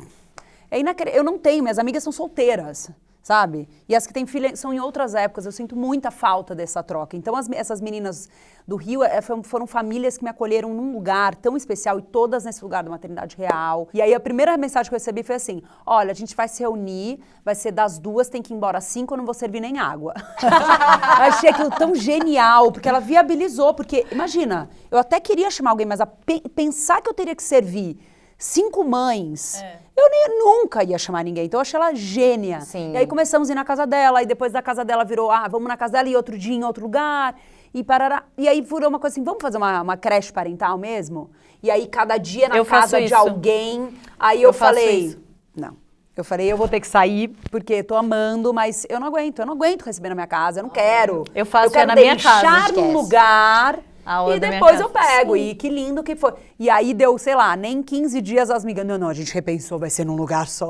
Porque, tipo, eu já tinha a Nina, eu era a única que tinha uma filha mais velha, né? Então eu falei, não, gente, a escola pra mim, a educação que seja, tem que ser um momento que eu também tenha esse momento livre. Eu não Claro. quero participar tanto, assim. Não, é muita eu loucura. quero participar. Já tô achando maravilhoso eu estar dentro dessa coisa da construção. Você tá fazendo também? Não, assim, ela tem 10 meses, né? Não, a mas gente o faz Antônio tinha 10 meses também. Ele começou e ele nem andava. A gente Que faz foi um riquíssimo, assim. E mas assim, não é meu estilo, eu não a faria, natação tá? eu fui, tipo, a natação eu fui 2 semanas e falei, não, porque tem que botar o maiô, botar a touca e entrar junto na piscina, e é uma demanda, e bota a criança no carro, e tira a criança do carro. 2 semanas e ela amou. Tipo assim, ela pira em água. E outra coisa que ela pira música, desde sempre, assim. Ela tem uns pandeirinhos que é uma paixão dela que a gente conseguiu enxergar E daí tem um cara que vai na minha casa. E pra Aula mim da isso me dá música, conforto. maravilhoso. Então eu tenho um jardim, a gente estende Eu participei também na casa uma de amigos canga com e, música. tipo, são mais 4 bebês de amigas que eu amo e troco Ah, muito perfeito, e são perfeito. rede de apoio. E aí, Maravilhoso. enquanto eles estão junto. na música, vocês estão trocando, Amor, às falando, vezes- reclamando, às chorando. vezes eles estão na música 10 horas da manhã, a gente tá tomando uma cerveja. Eu posso 10 imaginar. horas da manhã, porque foi tão pesada a noite anterior pra alguém que às vezes a gente se olha Super, era e igual fala, lá. será que dá pra abrir uma cerveja? Ela fala, E eu falava, eu não queria ter esse trabalho. Eu realmente queria deixar na porta da escola, ir embora e tal. E aí foi muito curioso, assim, porque no fundo eu acabava me emocionando com umas coisas, assim. Então, um dia eu cheguei, a gente alugou uma casa que estava à venda só para usar a parte externa da casa. Foi onde virou o No lugar. Cosme Velho, não foi? Não, foi não na foi. frente da casa da Laila até. Ah. Era uma casa à venda, ela conversou com a mulher, alugou, foi maravilhoso. E a gente usava toda essa parte. E aí era tudo muito velho, antigo, tava ruim. Então todo mundo foi cada um dando sua força-tarefa ali para arrumar aquele lugar, né? E aí eu lembro que um dia eu cheguei, elas tinham feito de um quartinho que era um lugar imundo, super sujo, um lugar lindo. Elas colocaram EVA no chão inteiro e colaram. Eu entrei, eu nunca esqueço, eu chorando com o EVA instalado. Eu falava, gente, pra mim era só o técnico que fazia. Eu fiquei realmente muito emocionada de participar, mas não é o meu rolê. É assim, agora você não respondeu, a Carla respondeu você não. O que mudou? Engraçado. Muitas das coisas que a Carla falou que mudou sendo negativas para ela foram as positivas para mim. Esse aterramento foi o fundamental para minha vida. Eu me senti muito mais potente do que eu era antes. Eu fiquei com uma sensação de que ninguém mais pode me parar. Porque eu sou a mãe dessas crianças, assim. Eu sou a responsável por esses dois seres humanos. Eu sou muito forte, assim. Para mim foi gigante isso, assim. E eu já estava um pouco cansada dessa liberdade toda, entendeu? Para mim encaixou. Mas quando o Antônio nasceu, que foi meu filho muito planejado, o meu marido é muito tranquilo. Ele é aquela criança, ele não deu trabalho, nunca. Sabe? Nunca bebeu, adolescente. Meu marido, ele é tipo, assim, um modelo. O que eu pensei? Eu engravidei, veio um menino, eu ficava assim, que ele seja igual ao Lucas, que ele seja igual ao Lucas, porque eu dei muito trabalho, que ele seja igual ao Lucas.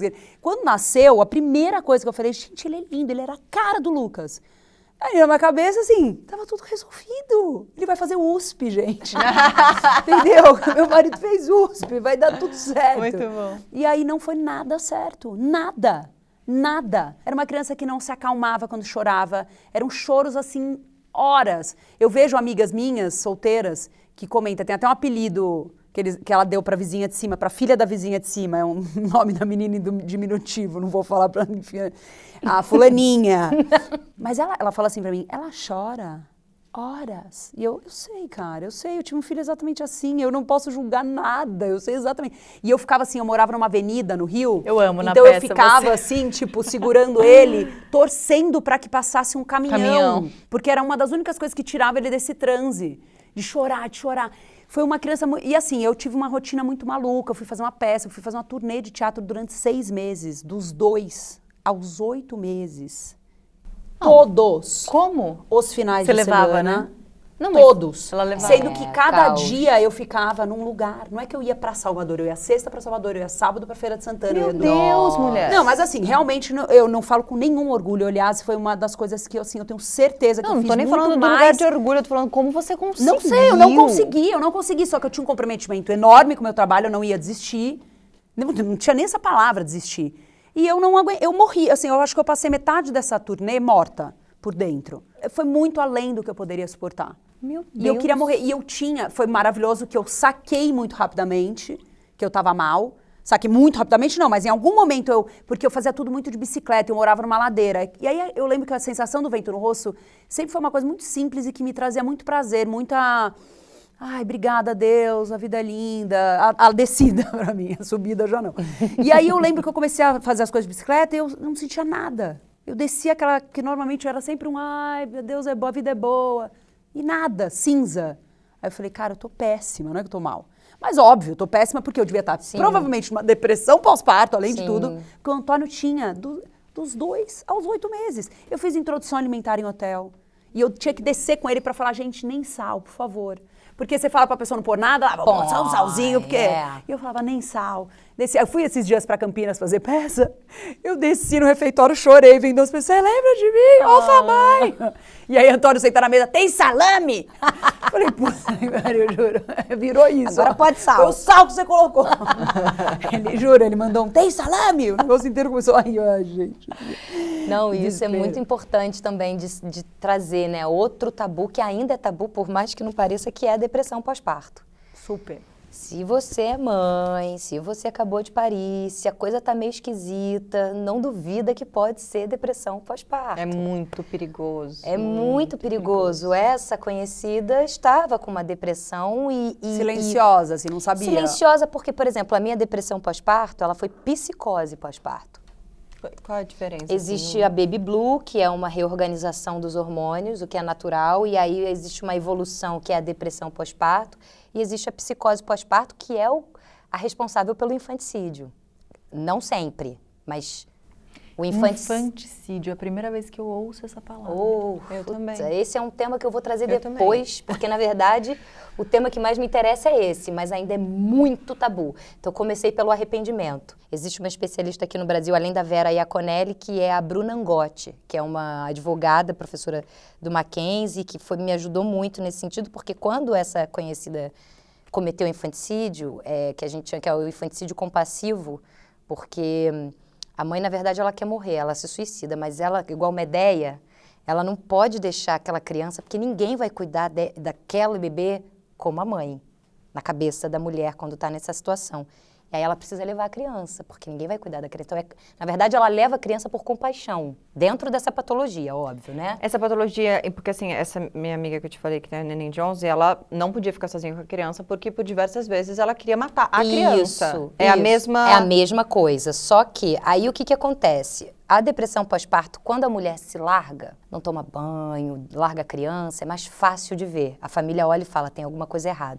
Mas existe uma psicose pós-parto que é o oposto, que a mulher, ela age... Ultrafuncional, faz ela fica tudo, perfeita, tudo. que foi o que aconteceu comigo.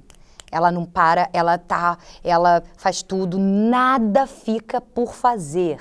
Nem a limpeza da casa, nem a organização da criança, mas ela também não deixa ninguém pegar, eu não deixava ninguém. Eu pari em casa fiquei. Nem vacinar, vacinei, fui vacinar depois de meses. E aí não queria visita de ninguém, só minha mãe podia tocar e pouco. A Aline Calisto, que é uma ginecologista obstetra, ela é médica sem fronteira, ela é maravilhosa. Cara, a gente tem muita coisa em comum. Pra primeira vez aqui, na, gente. Que na loucura! ginecologia. Não é à Eu amei toa. tanto que eu fiquei com A Aline ela. Calisto é Ela maravilhosa. Aline Calisto. Ela que me contou que essa psicose que eu tinha, que eu fui saber depois, é da fazedora. É a mais perigosa que tem. Porque a que se larga, Todo mundo acaba acode. acode e ela não tem muita coragem de se matar e de fazer nada. A fazedora, ela organiza o infanticídio. Programa. Nem Depois sempre do lavar infanticídio- louça. Isso. É. É perigosíssimo, Nossa, é perigosíssimo. Uau. E isso é importante ser falado, porque é um tabu. Não é frescura. Qualquer Frescura, coisa que amor. se sinta, por favor, procure médico, psiquiatra, porque é muito sério. Não, e olha que delicado você falar, e a gente já tá falando que o amor incondicional, né, tem essa responsabilidade, essa necessidade de você amar. Imagina você ter que falar que você tá deprimida. Então, Olha que difícil que Querendo é. morrer. eu passei por isso na Sendo minha que você gravidez. Eu vi que você A gente falou. falou numa um matéria pouco. também juntas. Eu passei por isso na minha gravidez. Eu tive uma depressão que eu queria morrer. Só que eu ficava na cama, não comia, não bebia, não escovava dente, não tomava banho. Numa gravidez planejada, sonhada, e eu fiquei nesse lugar, assim. E muito do que era o meu medo de me arrepender. Eu pensava, porque eu nunca quis ser mãe, de repente a vontade veio num outro momento da vida, necessidade de aterramento de raízes, que eu também nunca tive, e de um parceiro muito irado que chegou, e quero, e né, queria mesmo. E aí, o medo de me arrepender era tão grande. Eram 2 medos que me dominavam naquela depressão. Era o de arrependimento, se sair e eu não quiser mais. Eu não tenho o que fazer. O que Não você tem. faz? Não tem. volta, não dá Nossa, pra e tem voltar. algum nome na gravidez ou não? Não. É depressão. Depressão. Deve ser realmente, além de psíquica, um ajuste dos hormônios também. Porque né? dá Que é pra muito você voltar hormônio. tudo, né? Dá pra você terminar um casamento, dá pra você Tudo. mudar de trabalho, dá pra você mudar de sexo, Dá dá pra pra tirar você mudar de... tatuagem. Tudo! A única coisa que não dá pra você deixar... Deixar de ex-mãe. ser ex-mãe. Não tem como. E aí esse medo do o resto arrependimento... todo você pode mudar a direção. Isso. Por isso que é tão tabu falar do arrependimento, porque aí as pessoas acham que eu estou invalidando a existência da minha filha. Eu brinco, que aí vai para um papo místico que não é sobre isso, mas eu brinco que eu encontraria ela em qualquer lugar, de qualquer forma. Eu a amo, ela é uma alma bem afim mesmo, uma alma gêmea. Mas nem por isso eu precisava ser mãe dela, entendeu? E na verdade, não estou invalidando a existência dela. Pelo contrário, eu acho que ela nasceria anyway. Por que ela só nasceria de mim? Tudo bem, aquela cara, aquele cabelo, aquele olho. Mas por que aquela essência só nasceria de mim? Isso é narcisismo, de uma certa forma, né? Não, ela nasceria, ela daria um jeito. Aquela criança que eu conheço, aquela alma que eu conheço, daria um jeito de vir. Eu brinco dessa forma que é para a pessoa entender que não tem a ver com a criança, e sim com essa situação da função, do job, da pressão, da incompatibilidade. E conforme vai crescendo, muda alguma coisa esse sentimento pra você? Conforme vai crescendo, vou completar a pergunta da Mia. E você ter saído do armário e começado a falar também, ventilou e foi mudando? Completamente. Ai, melhorou? que bom. Completamente. Eu continuo muito arrependida, mas uma tonelada de culpa saiu. Eu não sou mais uma monstra. Você estava falando que veio, na relação de vocês, veio muito prazer, né? Muito prazer, é E aí, impressionante. como foi ir conquistando esses prazeres, né?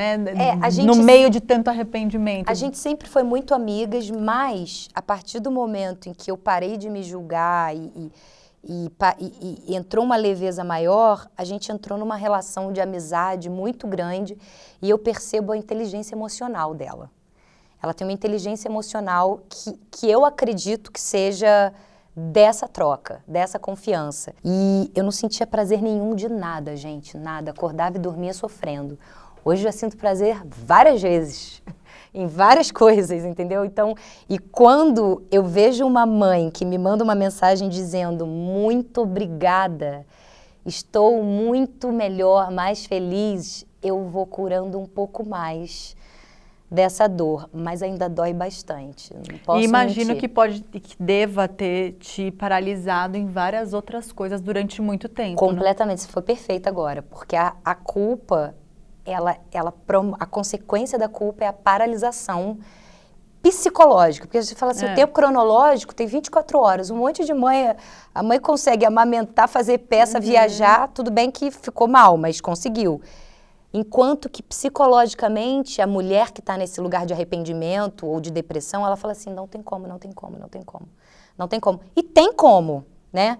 Difícil e tal, tem como, mas ela acredita, então ela estaciona, ela não vai atrás dos sonhos dela, ela acredita ser uma fracassada, geralmente ela precisa de ajuda, é sustentada pelo marido, é sustentada pela família, ela não consegue brilhar como mulher, como pessoa, e aí isso o que vai acontecer?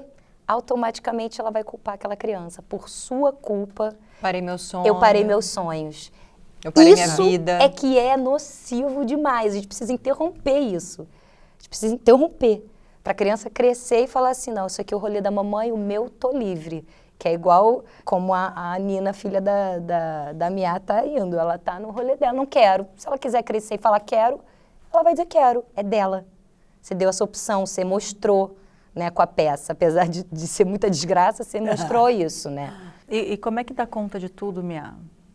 Não Com dá, 2 a 8 não meses dá. fazendo turnê, casa, Não, é marido, isso, não dei, filho. né? Não dei conta, eu fiquei mal. Aí eu fui pra terapia durante esse período, que foi fundamental, e eu acho até hoje muito curioso porque que ela nunca tocou na palavra depressão pós-parto. Nunca foi falado. Nunca? Tudo bem, eu tava vivendo uma coisa muito que era óbvio. que Tanto que eu parei, quando terminou a turnê, eu tirei assim uma bigorna das costas. A maioria das pessoas que falam sobre depressão com a gente jamais souberam durante o processo. Só foram descobrir que estavam passando por Então, mas aquilo aí lá. depois- Mas aí é sabe perigoso. quando que eu parei pra falar? Sabe Perigoso. quando? Quando eu comecei a ensaiar a peça, que foi um processo gigantesco de cura, porque isso que a gente está fazendo aqui, somos pessoas que somos mães e falamos sobre isso. não deixa de ser uma baita de uma autocura isso aqui. Claro. A gente não veio pra Você cá não tem à toa. noção do que A a gente gente não não tá- aqui. claro. A gente não E aí tá aqui lá à toa. no processo que eu fiz, porque foi muito dolorido esse período pra mim, né? Dolorido fisicamente, inclusive, porque eu tava assim, amamentando, e eu não tinha leite suficiente, então ao invés de dar mamadeira, eu dava uma sonda. Porque eu achei, sonda quem é também, que né? dá Eu fiz sonda mamadeira? também. Por que eu vou dar uma Começa, meu mamadeira? Eu vou estimular, porque não posso não dar o peito, né? E sabe o que eu fico mais chocada? Que até hoje, com tudo que eu já troquei, sei, eu faria igual. É, Isso que eu isso é- fico chocada. isso é Eu acabei de chocante. fazer. Eu faria igual. Acabei Eu de não fazer. daria mamadeira, eu daria sonda. Só que essa era uma insanidade, uma logística, que eu tinha que andar com uma sonda e pôr a sonda, e a água que tinha que ser mineral, e abre o pote, abre o pó, e segura a criança, e o táxi, e o avião, e Gente, tudo. eu não consigo. Não, é Não, isso tudo assim, em eu não turnê, consigo. é isso tudo Não, em eu turnê. sei, do eu não negócio. Não, e a consigo mala, sabe a mala que imaginar, você gente. vai até a pracinha, você não pode esquecer a pomada, nem o Nossa. paninho, nem... Era uma mala toda Amor, semana eu não saio essa de mala. casa. Eu sei. Porque assim, ó, eu saí uma vez e era tanta coisa pra pegar que eu falei nunca mais. Só que daqui quando a criança tiver 1 ano, que ela já anda, já carrega a cara, mochila, e era já... toda semana. Quando eu dava assim, quinta-feira que eu tinha que fazer a mala, eu ficava tão angustiada, era uma Nossa, coisa tão Deus que me ruim, livre, você assim. tá maluco. Deu, meu Deus, o que eu vou fazer? Como é que eu vou... Então, eu não dei conta, foi horrível. Mas fora esse período, todos os outros, apesar de todos os momentos de dificuldade e eu minimamente senti que eu estava no controle, e eu acho que isso é uma coisa muito boa, né? Pro bem e pro mal, porque essa coisa da sensação do controle faz muito parte da minha vida. Eu queria que meus filhos fossem planilhas de Excel, os dois. Seria ótimo. Sabe aquela que você já insere o numerinho, já soma, já tá pronto. E a maternidade vem para mostrar exatamente o contrário. Não há controle. A maternidade não há controle. Mas ainda assim eu sinto que eu tô dentro do possível para mim. Tirando esse momento que foi muito delicado, e eu acho que assim, é muito plausível porque foi delicado, é óbvio, né? Como eu conto para vocês estão chocados. É chocante o que eu fiz, né? E como é que eu achei que eu fosse dar conta? Porque com a Não, e Nina, detalhe, foi eu no viajei segundo. também. Pra Só você que eu tá dos viajei, dois O detalhe é aos que foi no uma vez segundo, por mês, né? Que foi sabe? no primeiro, né? Porque no primeiro também tinha a sensação, eu falei, parei minha vida. Não, Renata, sei, olha, eu não sinceramente, quero babar, não quero ajuda, não quero... Minha família não mora perto, né? Tanto a minha família quanto do meu marido moram muito longe. Então, não tinha essa rede de apoio, não era uma opção. Então, eu falei, não, mas eu não quero babar, não quero nada. Imagina, eu parei minha vida aqui, eu vou dar conta. Tipo, então assim, ilusão, porque não dei. 15 dias depois eu tava, pelo amor de Deus, ajuda. Imagina, só que era do meu primeiro. O seu era o segundo. Mas Tipo, é por isso, talvez no ela falou segundo- assim, agora eu vou tirar de E na letra, minha agora memória de que eu repente tinha, eu ela tinha falou- viajado com a Nina em alguma... Só que era uma turnê, assim, eu viajava uma vez por mês. Pra, sei lá, Belém do Pará, aí dava pro marido ir junto, aí ela provou peixe no mercado, virou peixe. Foi lúdico. Não foi uma coisa, assim, sistemática. Com ela eu viajei... Com ele eu viajei todos, não é que um eu não fui, eu viajei dos 2 aos 8 meses, todos os finais de semana. Agora você falou isso? que a Nina É uma coisa assim... era desumano. um bebezinho muito mais tranquilo, né? E que o Antônio já veio mais Nossa. agitado. Então, teve alguma coisa que foi mais fácil no segundo pro primeiro? Nada. Nada, foi Nada. tudo. Porque você entende, Não, né? A gente sabe até o que tem esse aconteceu? Eu falo episódio assim, aqui. Eu não queria ter esse tipo de trabalho, eu falava assim, eu não queria. Beira aí um arrependimento, que eu falava, eu não queria ter esse trabalho aqui, eu queria que fosse mais simples. Só que não tem como você dosar, como é que você vai coordenar o que vai vir, como é que seu filho vai ser? Não tem como, né? Eu chegava Não, e lá a falava, gente não fala aguento muito mais. disso, né? Eu e Tayla, às vezes, quando a gente fica, será que vamos ter outro? Eu falo, depende do momento que você me pergunta. Tem hora que eu vou falar, com certeza, tem hora que eu vou falar, nem fudendo, eu vou ter outro. E aí eu falo assim, se tivesse algum controle, eu sou bem parecida com você nesse lugar de capricorniana também, eu sou de planilha do Excel ali, de querer sempre controlei tudo e de repente vir um serzinho, olhar pra minha cara e falar, gata, Nada. tchau. Agora quem manda sou eu. E eu fico pensando, pode vir um outro e minha filha, ela é tranquila, sabe? Tipo, ela é um bebê que não teve uma demanda, assim. Falou, se vem É exatamente a Um palavra. Chico. A Se palavra vem, é meu filho. demanda, exatamente. Se vem um Não, Chico as na pessoas tua falam, vida, não, aí as tu pessoas vai falam ver assim, só. Ai, os Terribles 2. Eu ficava assim, gente, imagina o meu Terrible Since Zero. Não há medo pra mim. Mas foi maravilhoso, que o baque com a Nina, quando ela teve a virada do 10 pro 11, foi um baque. Porque eu fiquei meio... Eu tenho a sensação que com o Antônio não terá baque. Porque eu tô preparada. Depois de tudo, né? Eu tô preparada. Ele, não, e mais do que isso, não é que ele é agitado, não é esse lugar, ele é normal. São questões, assim, muito racionais com ele, sabe? Então, se ele entra num surto, num momento de nervoso, ele demora muito a se reorganizar. Tem que ser sempre vir uma narrativa. Jura? Então, não dá pra você falar... O filho homem, o seu- que eu escuto muito isso. Não, o dele, assim, tem tudo se através de uma narrativa. E é muito cansativo. Porque você tá com privação de sono, você tá provavelmente sendo fonte de alimentação do bebê e as coisas não se resolvem com uma coisa que você... isso aqui. Não. Não é o Você simples. tem que decodificar, Decodificar. né? Tem que Sabe, fazer... e sabe aquela maternidade que fala assim, gente... eu com a Nina, eu não tinha tido isso. Eu fiquei com a sensação que com a Nina, minha maternidade, ela fez assim, ó... Encaixou no que eu precisava para aquele momento. Ela me deu força. Quando veio o Antônio, o que eu imaginei? Vai subir mais um desse encaixe, né? E só que ele veio e fez assim, ó, bagunçou tudo. E aí eu não sabia mais fazer nada. E eu acho que não tem isso, Nada. né? De o segundo ser mais leve. É muito sobre o perfil daquele Sobre o ser humaninho perfil, que vem. exatamente. E é uma loteria. A gente tem um Lógico. episódio aqui, né? Mãe de primeira versus mãe de segunda viagem, que foi com a Rafa Brits e com a Milena Toscano. E a Milena tem um segundo filho muito mais agitado que o primeiro, que tudo ela fala, tenha o segundo. Tenha o segundo. E a Rafa tem o segundo muito mais tranquilo que o primeiro. E não ela fala, tem. tenha o segundo. Mas não tem Então não é sobre regra, o primeiro, né? o segundo. Louco Tô isso. chegando à conclusão de que é o... Não, exatamente, que chegue nessa que conclusão. vai se apresentar pra você no momento em que sair do meio do seu ventre. Então, assim, é Não, e jogar volta e na meia eu fico loteria e- pensando, eu tenho uma relação muito harmônica com meu marido atual, que é o pai do Antônio e tal. E eu penso muito sobre isso. Eu falo, cara, não à toa veio uma criança que exige tanto da gente. Porque se eu tivesse um casamento não tão parceria e... Eu não acho que eu não teria dado conta, sinceramente, porque tudo que a gente foi fazendo, todos os obstáculos que a gente foi vencendo, foi porque um deu a mão pro outro e falou, cara, vamos. Uma hora eu te puxo, uma hora você me puxa, mas... Sabe, várias vezes eu chegava e falava assim, eu não aguento mais. E ele, tipo, escutava. E a demanda maior era qual? Era um chorinho? Era um chorão? Não, muitas coisas. Ele tem essas questões, por exemplo. Então, não é uma criança que você fala assim, vou te levar ali na natação. Não.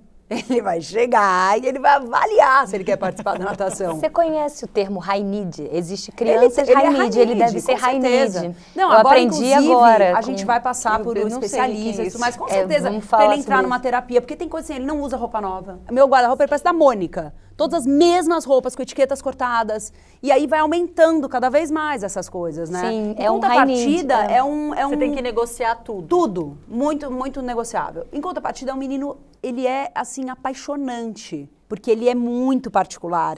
É um menino que desde muito cedo, ele lê livros com o pai dele, assim, desse tamanho, de infanto-juvenil já. E ele pega a história, no dia seguinte, eles vão continuando, vão lendo... Ele sabe, ele é um menino com um alto poder de observação, ele tem uma noção de direção 10 vezes, 1000 vezes maior que o meu. É chocante. Ele fala, aqui entra aqui, né? Aqui, eu falo, como é que você sabe que você tá aqui? Tipo, então ele tem coisas muito apaixonantes, ele é muito carinhoso, mas tem uma demanda ali que muitas vezes eu me peguei falando, eu não quero isso aqui, eu não quero dar Não conta escolhi. desse aqui. Essa parte aqui dessa eu não- aqui, porque pra mim é ninguém me muito. avisou que vinha junto. É muito. Só que assim, o que vai salvando, na minha opinião, assim, conforme o tempo vai passando, ele vai amadurecendo as emoções, alguns desafios vão se tornando mais flexíveis e mais tranquilos de serem ultrapassados. E é muito louco, porque várias vezes eu falo assim, fica comigo, eu vou te ajudar a vencer esse obstáculo. Eu não gosto de vencer obstáculo. Aí eu falo, aí quando ele faz alguma coisa certa, eu falo, que bom, filho, ele não gosta de elogio. É isso, é Só que ele sempre. gosta de elogio, mas ele não quer o Lógico. elogio. Quando eu falo alguma coisa, vem sempre chegar perto do obstáculo que eu fiz ele ter que vencer, entendeu? Aham. Então, ele é muito, assim, high need total. Esse é um termo que Mas Tá vou sendo voltar usado pra pouco, Nina. A há Nina pouco tempo. foi muito flexível, adaptável. A Nina era pra Nossa, mim eu tô muito... uma assim, muleta. Todo mundo que eu conheço que tem um menino e uma menina, todas as amigas que eu conheço falam que as Mas meninas eu já ouvi que são a menina é muito difícil. Que isso, mais gente? A minha difíceis. filha Eu já ouvi Sim. Antônio. high need também. Nossa, High, high. E aí minha amiga que fala que teve a Agora menina e tá depois o melhor, menino mas- falou, gente, Menino, pelo amor de Deus, Mas tem eu um não menino, acho eles que é são tão menino e mais... menina. Eu Não, juro, do não, tanto que eu converso com imagina. eles, Eu eu acho que é vejo. aquele ser humano. Não, a isso. Flor, a minha É que, filha, claro, ela é extremamente rainha de alto grau. O estereótipo que a gente tem é que o menino é mais assim, a menina é mais assim. Eu já então, mas escutei pra muitas mim, já ouvi meninas muito falar que a menina, que a mulher é mais assim. Ah, tá. Entendeu? Porque os meninos são mais verdade, eu também. fáceis. Os meninos são mais fáceis. Eu Imagina, também, a menina isso, o eu quê, também. por quê, como, não sei o quê. Não, a Nina foi a Nina, assim, a palavra verdade. Primeira para vez que eu descrever a escuto de um Nina menino. na infância dela era assim, flexível e sociável. Então ela ia, e meu marido é mais assim, introvertido, né? Quando eu comecei a namorar ele, ele ficava assim, chegava o olhinho dele a brilhar, porque ela saía no restaurante, ela queria alguma coisa, ela levantava e ia pedir. E ele falava, como é que ela tem coragem de fazer isso? Eu falava, é o jeito dela. Então ela desenrolava, ela falava, mudava de escola, dava uma semana ela estava adaptada, mudava de cidade ela estava adaptada, e não sei o quê. E aí o que acontece? Viemos aí, entramos, óbvio, teve uma pandemia que ajudou a tudo ficar mais aflorado e mais difícil ainda, mas ela adolesceu e entendeu que não queria ser essa menininha flexível, adaptável e o que todo mundo esperava dela. Aí virou. Só que muito difícil para ela essa virada. Ela virou, mas ainda tem um lugar de dificuldade. Então eu fico pensando, quando eu olho para o Antônio, eu também vejo muitas coisas bonitas nesse jeito dele, que para mim foi tão dolorido, principalmente no começo. Porque, primeiro, segundo filho, o que eu imaginei? Já vou saber tocar, né? Filho do meu marido, tranquilo, nunca deu trabalho, vai ser tranquilo. Não foi. E outra, a Nina trazia pra mim uma coisa muito assim, as pessoas, nossa, ela é muito legal, hein? Que filha. Eu, obrigada, imagina. Eu educo e tal, mas uma parte é dela. Ainda bem que eu falava ainda assim, porque eu sabia que uma parte era do indivíduo, né? Mas eu era muito assim, enaltecida. Eu dei muito trabalho quando eu era criança, assim. Das minhas tias irem pra minha mãe, você acha que ela não tem problema? Eu Não também. tem problema? Eu também. Então, quando nascer essa criança assim, o que é? É um troféu de, lógico. olha só o que eu fiz aqui. Nossa. Tranquilo. E aí, quando o Antônio veio, que era essa criança que se jogava no chão, que gritava, que não ia no colo de ninguém. E foi muito maravilhoso, porque essa turnê inteira eu fiz, a irmã do Fábio, era uma peça que eu fazia com ele, né? A irmã dele teve neném um mês depois do Antônio. E ela ia, alguns finais de semana, a passeio, né? E o menino era um anjo. O menino era maravilhoso. E eu lembro que teve uma vez que eu nunca saía para jantar depois, porque eu sabia que não ia dar certo, imagina. Quando o Antônio estava, eu sabia que não ia dar certo, quando ele não estava, eu precisava correr para amamentar, meu peito já estava desse tamanho. E aí um dia a gente foi em Niterói, tinha o restaurante do Niemeyer, eu falei, não, cara, esse eu vou. Restaurante super bonito. Aí fui, e o sobrinho dele tava também. O sobrinho dele maravilhoso, de colo em colo, pegando comida, mordendo pãozinho, brincando. O Antônio, ele começou a chorar, que ele não parava, e o restaurante era redondo, não tinha uma quina para me esconder. E aquela criança chorando, urrando, o restaurante desse tamanho, Incomoda, chique. né? A sociedade Não, não eu gosta, fui ficando, né? aí eu fui embora. Os eu falei, espaços olha, não são feitos aí tem pra fotos eu criança. comendo num japonês assim, ó, com o hashi, ele aqui, ó, no sling, eu aqui, ó. Aqui eu comendo no japonês, que era como eu conseguia comer num restaurante com o Antônio pequeno. Então, para mim, assim, foi um baque. Isso é uma coisa baque. também muito importante de falar, o tanto que a própria sociedade que diz que gosta de criança não gosta muito. Eu lembro de ouvir você falando do child free. Child free, isso aí gerou uma treta danada, foi uma tretona lá porque eu sempre tento contemplar as pessoas. Todo mundo tem uma característica. Da mesma forma que eu me aceitei como mãe arrependida, eu aceito qualquer pessoa. E aí o Child Free, o movimento em si, britânico, eu consigo compreender. Eu Uma também. pessoa que quer entrar num café e não quer ouvir o barulho de uma criança. Eu até consigo compreender. Mas se a gente for aprofundar, que foi como eu fui fazendo ali na página, é delicado. Claro. Porque a gente precisa criar uma cultura que não exclua as crianças, porque excluir as Nossa, crianças é total. excluir as mães. E aí você ali naquele restaurante bonito, chique, maravilhoso, enchendo o saco de todo mundo, porque todo mundo estava ali, mas não era. Era para a sociedade olhar e falar assim, chora. Precisa de uma ajuda? Precisa de uma ajuda, então Acolher, chora, lógico. aguenta a agonia. Você a gente tá não- bem, mãe? E essa agonia, Essa pergunta quase né? nunca chega na gente, Não. né? Ele tá bem? O bebê tá bem? Por que ele tá chorando? Ele tá bem? Imagina. A mãe, Você dá foda-se, né? conta, né? Você tem que dar conta. E essa coisa dos espaços mesmo, da gente começar a entender. Eu mesma também não sou muito aquela que sempre falou assim, eu adoro criança, não. Quando você falou assim, eu gosto das minhas. Eu também, eu amo os meus, Depois muito. que eu virei mãe, eu consigo dar bem com todas as crianças, mas não é o meu carro-chefe, né? Tem um monte de amiga que, eu adoro, deixa comigo. Não. Ponto. Mas, cara, a gente precisa olhar para isso, porque para a mãe não ser invisibilizada, para a mãe conseguir comer no restaurante do Niterói bonito, ela precisa que o bebê, Rainide, excêntrico, gênio, diferente, chore. Mas sabe o que eu acho também? Que também, óbvio, tem uma relação com o que eu tava sentindo ali também, né? Eu tava me sentindo que eu tava incomodando. Não foi um lugar onde eu me senti hostilizada, porque tem lugar que você é hostilizada. Avião, então, acho que é o pior lugar para um bebê e para uma mãe. Restaurante também. Não dá. Restaurante também a pessoa faz assim. Verdade, Mas restaurante você consegue sair dali rápido. Restaurante, avião, avião você não tem o que fazer. Avião é muito ruim, E a criança começa a berrar e... Não, e eu quando choro hoje em dia, né, ainda mais pós-Antônio, eu fico meio olhando pra tentar trocar, olhar com a mãe pra fazer assim. Sabe, pra pelo menos aí eu fico aqui, ó. Tipo, pelo menos olhar pra fazer assim, ó. Eu também. Normal. Tudo bem, fica Normal, tranquilo. passei por várias. Ou dar aquele sorrisinho. Não, no shopping, então, mais do que avião, gente. Quando eu vejo alguém no shopping com aquela criança urrando, eu fico até assim, ó, fica chato, sabe? Eu fico aqui olhando pra ela olhar, Quase pra fazer oferece assim, um abraço. Tudo bem. Eu Não quero se falar. sinta incomodada. Tá tudo certo, cara. Às vezes não é sua culpa real. E eu repensei várias coisas também, porque eu lembro que teve um episódio que eu fui na casa de uma amiga e tinha uma criança só, e a criança deu muito trabalho. Xingou e deu um dado momento, bateu na mãe. Sabe, deu um pequenininha. Só que foi uma coisa assim, ninguém quase com filho, eu com a Nina, que era tipo um modelo de filho.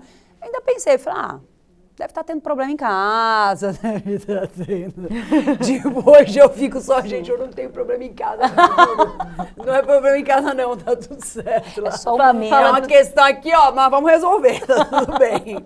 Porque é duro, Você falou do cara. quando você se dá bem com seu marido, né? E que vocês, cada hora um puxava a mão do um, mas foi sempre assim desde que o Antônio chegou? Ou teve algum momento que esbarrou no meio de vocês e... Nossa, eu sou muito privilegiada, porque eu sei como é que é o rolê, né? Mas ainda assim, mesmo com esse parceiro que eu me sinto 100% acolhida, e é isso, várias vezes eu falo assim, cara, é a pessoa com quem eu tenho coragem de falar tudo o que eu tô sentindo, né? Que é difícil a gente abrir, principalmente essas coisas, essas fragilidades, esse lugar da maternidade, é com ele é com quem eu tenho essa coragem de falar e abrir, e eu me sinto totalmente acolhida, eu não sinto uma coisa meio... Sabe? Então é muito uma parceria que funciona muito e fora a parte prática que também tem que ser muito feita. Mas ainda assim tem um lugar da mulher que é estabelecido, que é uma sobrecarga muito maior que a do marido, principalmente a mental. Né? Porque você fica assim, eu lembro, até eu sigo a Nanda Perin, que ela tem um negócio chamado Psimama, um Instagram de... Eu sei quem é. Eu amo ela. a gente quer trazer ela aqui, né? Ela é muito maravilhosa. Eu adoro ela. Aliás, os livros dela são tão legais para as etapas, ajudam tanto, assim, porque é lúdico, para tirar fralda, chupeta. Foi muito legal.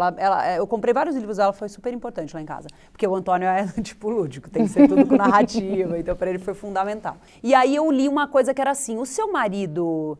Porque, assim, o que acontece? Vou voltar só um pouquinho para falar. Quando no final da peça, alguém levantava a mão para falar assim, olha, tudo bom, eu adorei a peça, mas eu quero parabenizar meu marido que tá aqui do meu lado. Foi cara, aquilo me deu um ódio, porque primeiro que eu pensava, amor, você tá numa bolha, não dá pra você te levantar uma mão no meio de um lugar gigantesco pra dar parabéns pro seu marido. Nossa. Alguém já te deu parabéns porque você amamentou? Ninguém, então não é pra dar parabéns, você não entendeu nada.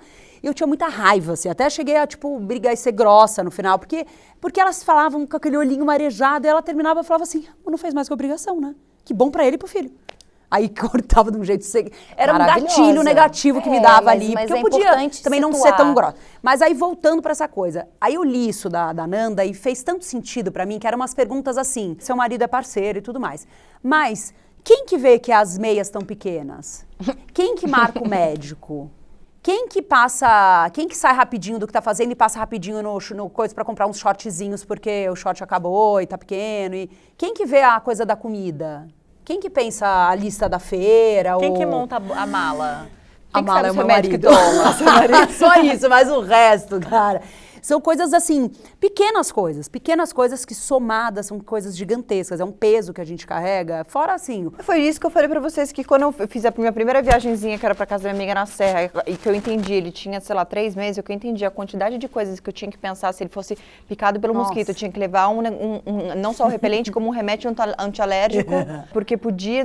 o tanto de coisa que eu tive que pensar a primeira vez dessa criança saindo, inclusive eu não levei água mineral, porque lá ela mora num lugar da serra, que é água, que eles tomam água da torneira, que é água pura, e meu neném voltou vomitando e com diarreia. Então assim, tanto de coisa que eu tive que pensar pra ir pra lá, eu voltei e falei, não saio mais de casa. Fora que sai da rotina, né? Sair da E rotina. aí você acha que você vai curtir o final de semana, né? Você acha que você vai curtir, chega lá, é um muito trabalho, mais tranquilo. porque você não A quer deixar viagem- a incomodar, viagem pra né? descansar. Então você tá mais tensa ainda, né? Que você tá o tempo inteiro. Não é aquela viagem que todo mundo Nossa. fala assim, tranquila, você vai ficar aí, senta com vinho, você merece, a gente vai ficar com teu filho de...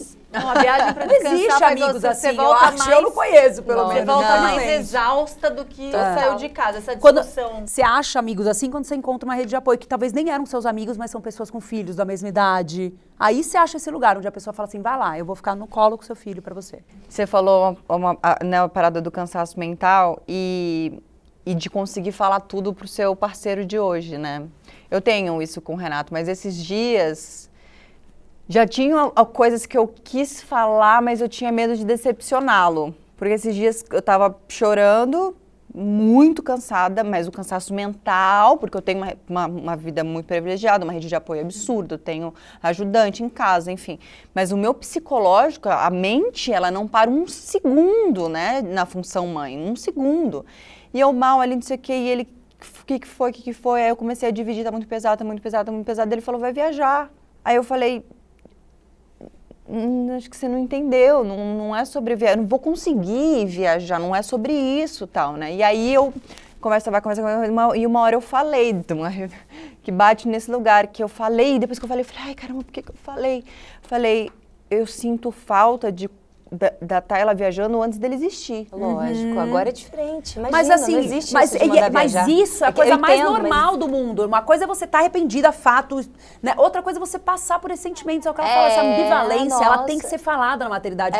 Por Mas que eu que a vi gente a não pode carinha falar? dele quase fazendo assim, caralho, sabe? Eu vi a carinha dele fazendo uou. Mas é bom ir introduzindo, Uou. vai introduzindo, vai acostumando, sabe? Porque é isso, é porque também confia nele, né? É isso, a gente tem que ir confiando que a gente vai entregando a informação com gentileza, nessa coisa de o arrependimento. Eu sou arrependida perene, mas o arrependimento materno, o projeto Mãe Arrependida, ele contempla momentos de arrependimento. Ai, se eu pudesse voltar atrás. Que está dentro da ambivalência. São todos muito fruto também dessa sobrecarga das mulheres, né? Que essa discussão sempre cai numa questão muito importante que não pode ficar de fora, que é a sobrecarga das mulheres. A gente tem um dado aqui que o último levantamento do IBGE sobre isso, ainda na pré-pandemia, em 2019, mostrava que as mulheres dedicavam quase 11 horas a mais por semana do que os homens aos afazeres domésticos e cuidados de pessoas, que inclui também crianças, adolescentes, ou seja, os filhos. Isso. E esses cuidados, gente, é o básico, tá? É alimentar, vestir, pentear, dar banho, dar remédios, colocar para dormir. Segundo o mesmo levantamento, 85,6% das mulheres são responsáveis por essas tarefas, contra 67,9% dos homens, ou seja, uma grande diferença. Isso sem falar na vacina que tem que dar, a pediatra que tem que marcar, o presente da professora da escola, a tal da sobrecarga mental, né? E com a pandemia, o cenário só piorou, especialmente para as mães que não conseguiram conciliar trabalho e filhos que estavam sem escola. As mulheres foram tão afetadas pela recessão que veio em seguida, que nos Estados Unidos eles criaram um termo para isso, que ao invés de recession, eles falam she-cession, a recessão delas. Absurdo, né? Surreal. Um grande, imenso absurdo. Loucura, e vou dar mais um dado. São 10,8 trilhões de dólares que rende para a economia global por todo o trabalho de cuidado feito pelas mães, que formam os cidadãs e que não é remunerado. 10,8 trilhões, vê se não interessa esse trabalho continuar acontecendo. Além disso, 12 milhões de mães solo no mundo. mais de 5 milhões de crianças nascem sem o nome do pai na certidão de nascimento. Esses esse dados se número aí é repetem uma aqui loucura. e eu não me acostumo. A Nos gente já 30. falou deles algumas vezes em alguns temas diferentes. É inacreditável. E é inacreditável. É inacreditável. E os dados não param, né? Assim, de mil coisas. Quando eu estou trazendo essa questão do arrependimento materno, da maternidade compulsória, da construção social, Brasil, líder em pornografia infantil, por exemplo. E os conteúdos são comercializados e produzidos por genitores e padrastos, em sua maioria. E a gente fala, é sério. Não é que eu estou aqui, é porque a gente está aterrorizante. realmente na bolha da bolha. do Por isso privilégio. que me irrita tanto alguém levantar pra no final falar, ai, quero parabenizar. Não parceiro. dá. É o mínimo, Não dá. não quero saber, não é tem isso. como, Vamos olhar Paizão, pro... né? Paizão. Não, você pode até famoso você pessoalmente paizão. dizer, pô, legal, cara, você tá aí diferenciando. Mas assim, no meio de todo mundo, eu não acho que é uma não dá. bola a ser levantada ali, entendeu? No meio de tantos Bom, assuntos. essa bola para ser levantada, se entendeu? possível de ser levantada, a gente ainda tem, ó, Tem um chão. mas muito, muito. Eu provavelmente não estaria aqui para ver. Pra ver. Eu adoraria ser mais otimista nessa situação, porém, provavelmente não estaria aqui. Mas espero que talvez minha filha, minha neta, esteja. Não, mas a gente está transformando legal, gente. Só isso aqui, inclusive, o fato de vocês, de verdade, é isso que ela falou. Ela fez uma peça, estou fazendo uma peça, tem uma página. O fato de vocês estarem fazendo esse programa é enorme. A gente pode, no momento presente, achar que é pouco e é ainda, porque o trabalho é de formiga e ele tem uma ressonância a longo prazo. Mas isso é muito importante, usar a visibilidade, a influência, o privilégio para falar cada vez mais sobre isso, porque milhares de mulheres se espelham em pessoas como nós, em mulheres como nós, obviamente, que estão na mídia de uma certa forma, e desconstruir, ser bela, ser gata, ser sucesso, ser famosa, mas desconstruir dizendo que é uma baita de uma treta, já vai mudando a massa, né? Porque a gente tem uma responsabilidade social. O que a gente faz com isso, né? Então é muito incrível mesmo, cada vez mais mulheres falando sobre isso e através da arte, que é a cultura, né? Você chegou ainda no momento também abrindo o caminho com facão e assim. Eu lembro que eu vi, eu ainda não consegui assistir a peça, mas eu lembro que eu vi o cartaz no vamos Fashion juntas, por Mall. favor, No Fashion vamos Mall. juntas. Tem que voltar Eu nem pra pensava em São ser mãe, acho que lá atrás, enfim, não lembro qual era a temporada, primeira, segunda, se era a primeira vez, se ficou uma única vez. Eu lembro de eu passar Mãe Fora da Caixa, e de eu ler alguma coisa sobre, eu falo, nossa... Tudo bem, nem pensava em ser mãe ainda, mas eu falava, nossa. Você começou o Mãe Fora da Caixa, foi no Antônio já ou foi na Nina? No Antônio. Foi no momento ainda que eu nem poderia, porque o Lucas, a gente morava no Rio, aí o Lucas recebeu uma proposta de trabalho em São Paulo, e aí ele falou, cara, pensa, óbvio, eu quero ir pro trabalho, mas pensa a gente voltar, rede de apoio, nossos pais... Aí eu falei, não, vamos fazer isso. Aí a gente fez uma volta, assim, gradual, super complicada, principalmente pra mim. Acho que chegava segunda-feira na creche, ela, as segundas-feiras são tão difíceis pro Antônio. Falou, pra mim também, tô péssima. Porque o Lucas só vinha de final de semana. Durante 6 meses a gente fez esse modelo. E aí a Nina ficou com o pai dela no Rio pra terminar o ano letivo. E eu voltei pra São Paulo com o Antônio. E aí eu ia todo final de semana pro Rio.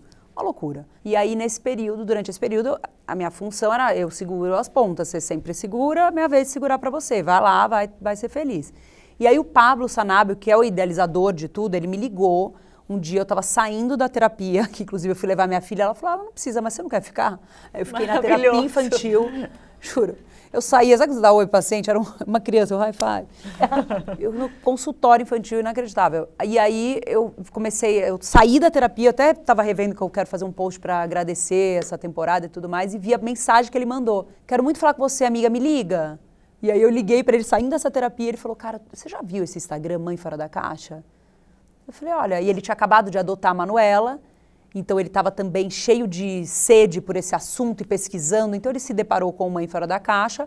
Ele falou, cara, ela escreveu um livro, eu li, eu acho muito que a gente tem que fazer alguma coisa sobre isso. E aí não era para aceitar nada, porque não tinha como aceitar. E ainda a Nete, que era funcionária que trabalhava comigo desde São Paulo, conhecia a Nina, conhecia o Antônio, ela, no mesmo dia que o Lucas foi para São Paulo, ela também foi porque ela engravidou. E ela saiu de licença maternidade. Então o Lucas saiu, a Nete saiu, fiquei eu, as crianças, tive que contratar uma pessoa nova que eu não tinha muita intimidade ainda. Dificílimo, vou tocar as coisas aqui em casa. Quando ele falou sobre isso, eu não pensei 2 vezes, porque eu falei, cara, pelo menos eu de repente recebo alta da terapia.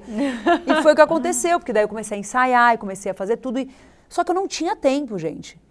E aí o que acontece? Foi o que você falou, eles têm um sensor, né? Então eu colocava ele para fazer a sonequinha, que foi muita luta e batalha que eu consegui que ele fizesse a soneca às 10h30 da manhã. Porque da Nina era assim, abre tudo, tem que entender que é dia. Do Antônio era, tem que simular uma noite. Tem que ter, assim, era white noise, era blackout, era ninguém fala, era cama, era neném, era lavanda, era essência, era ninguém respira. Era assim com o Antônio, a soneca das 10 e pouco da manhã.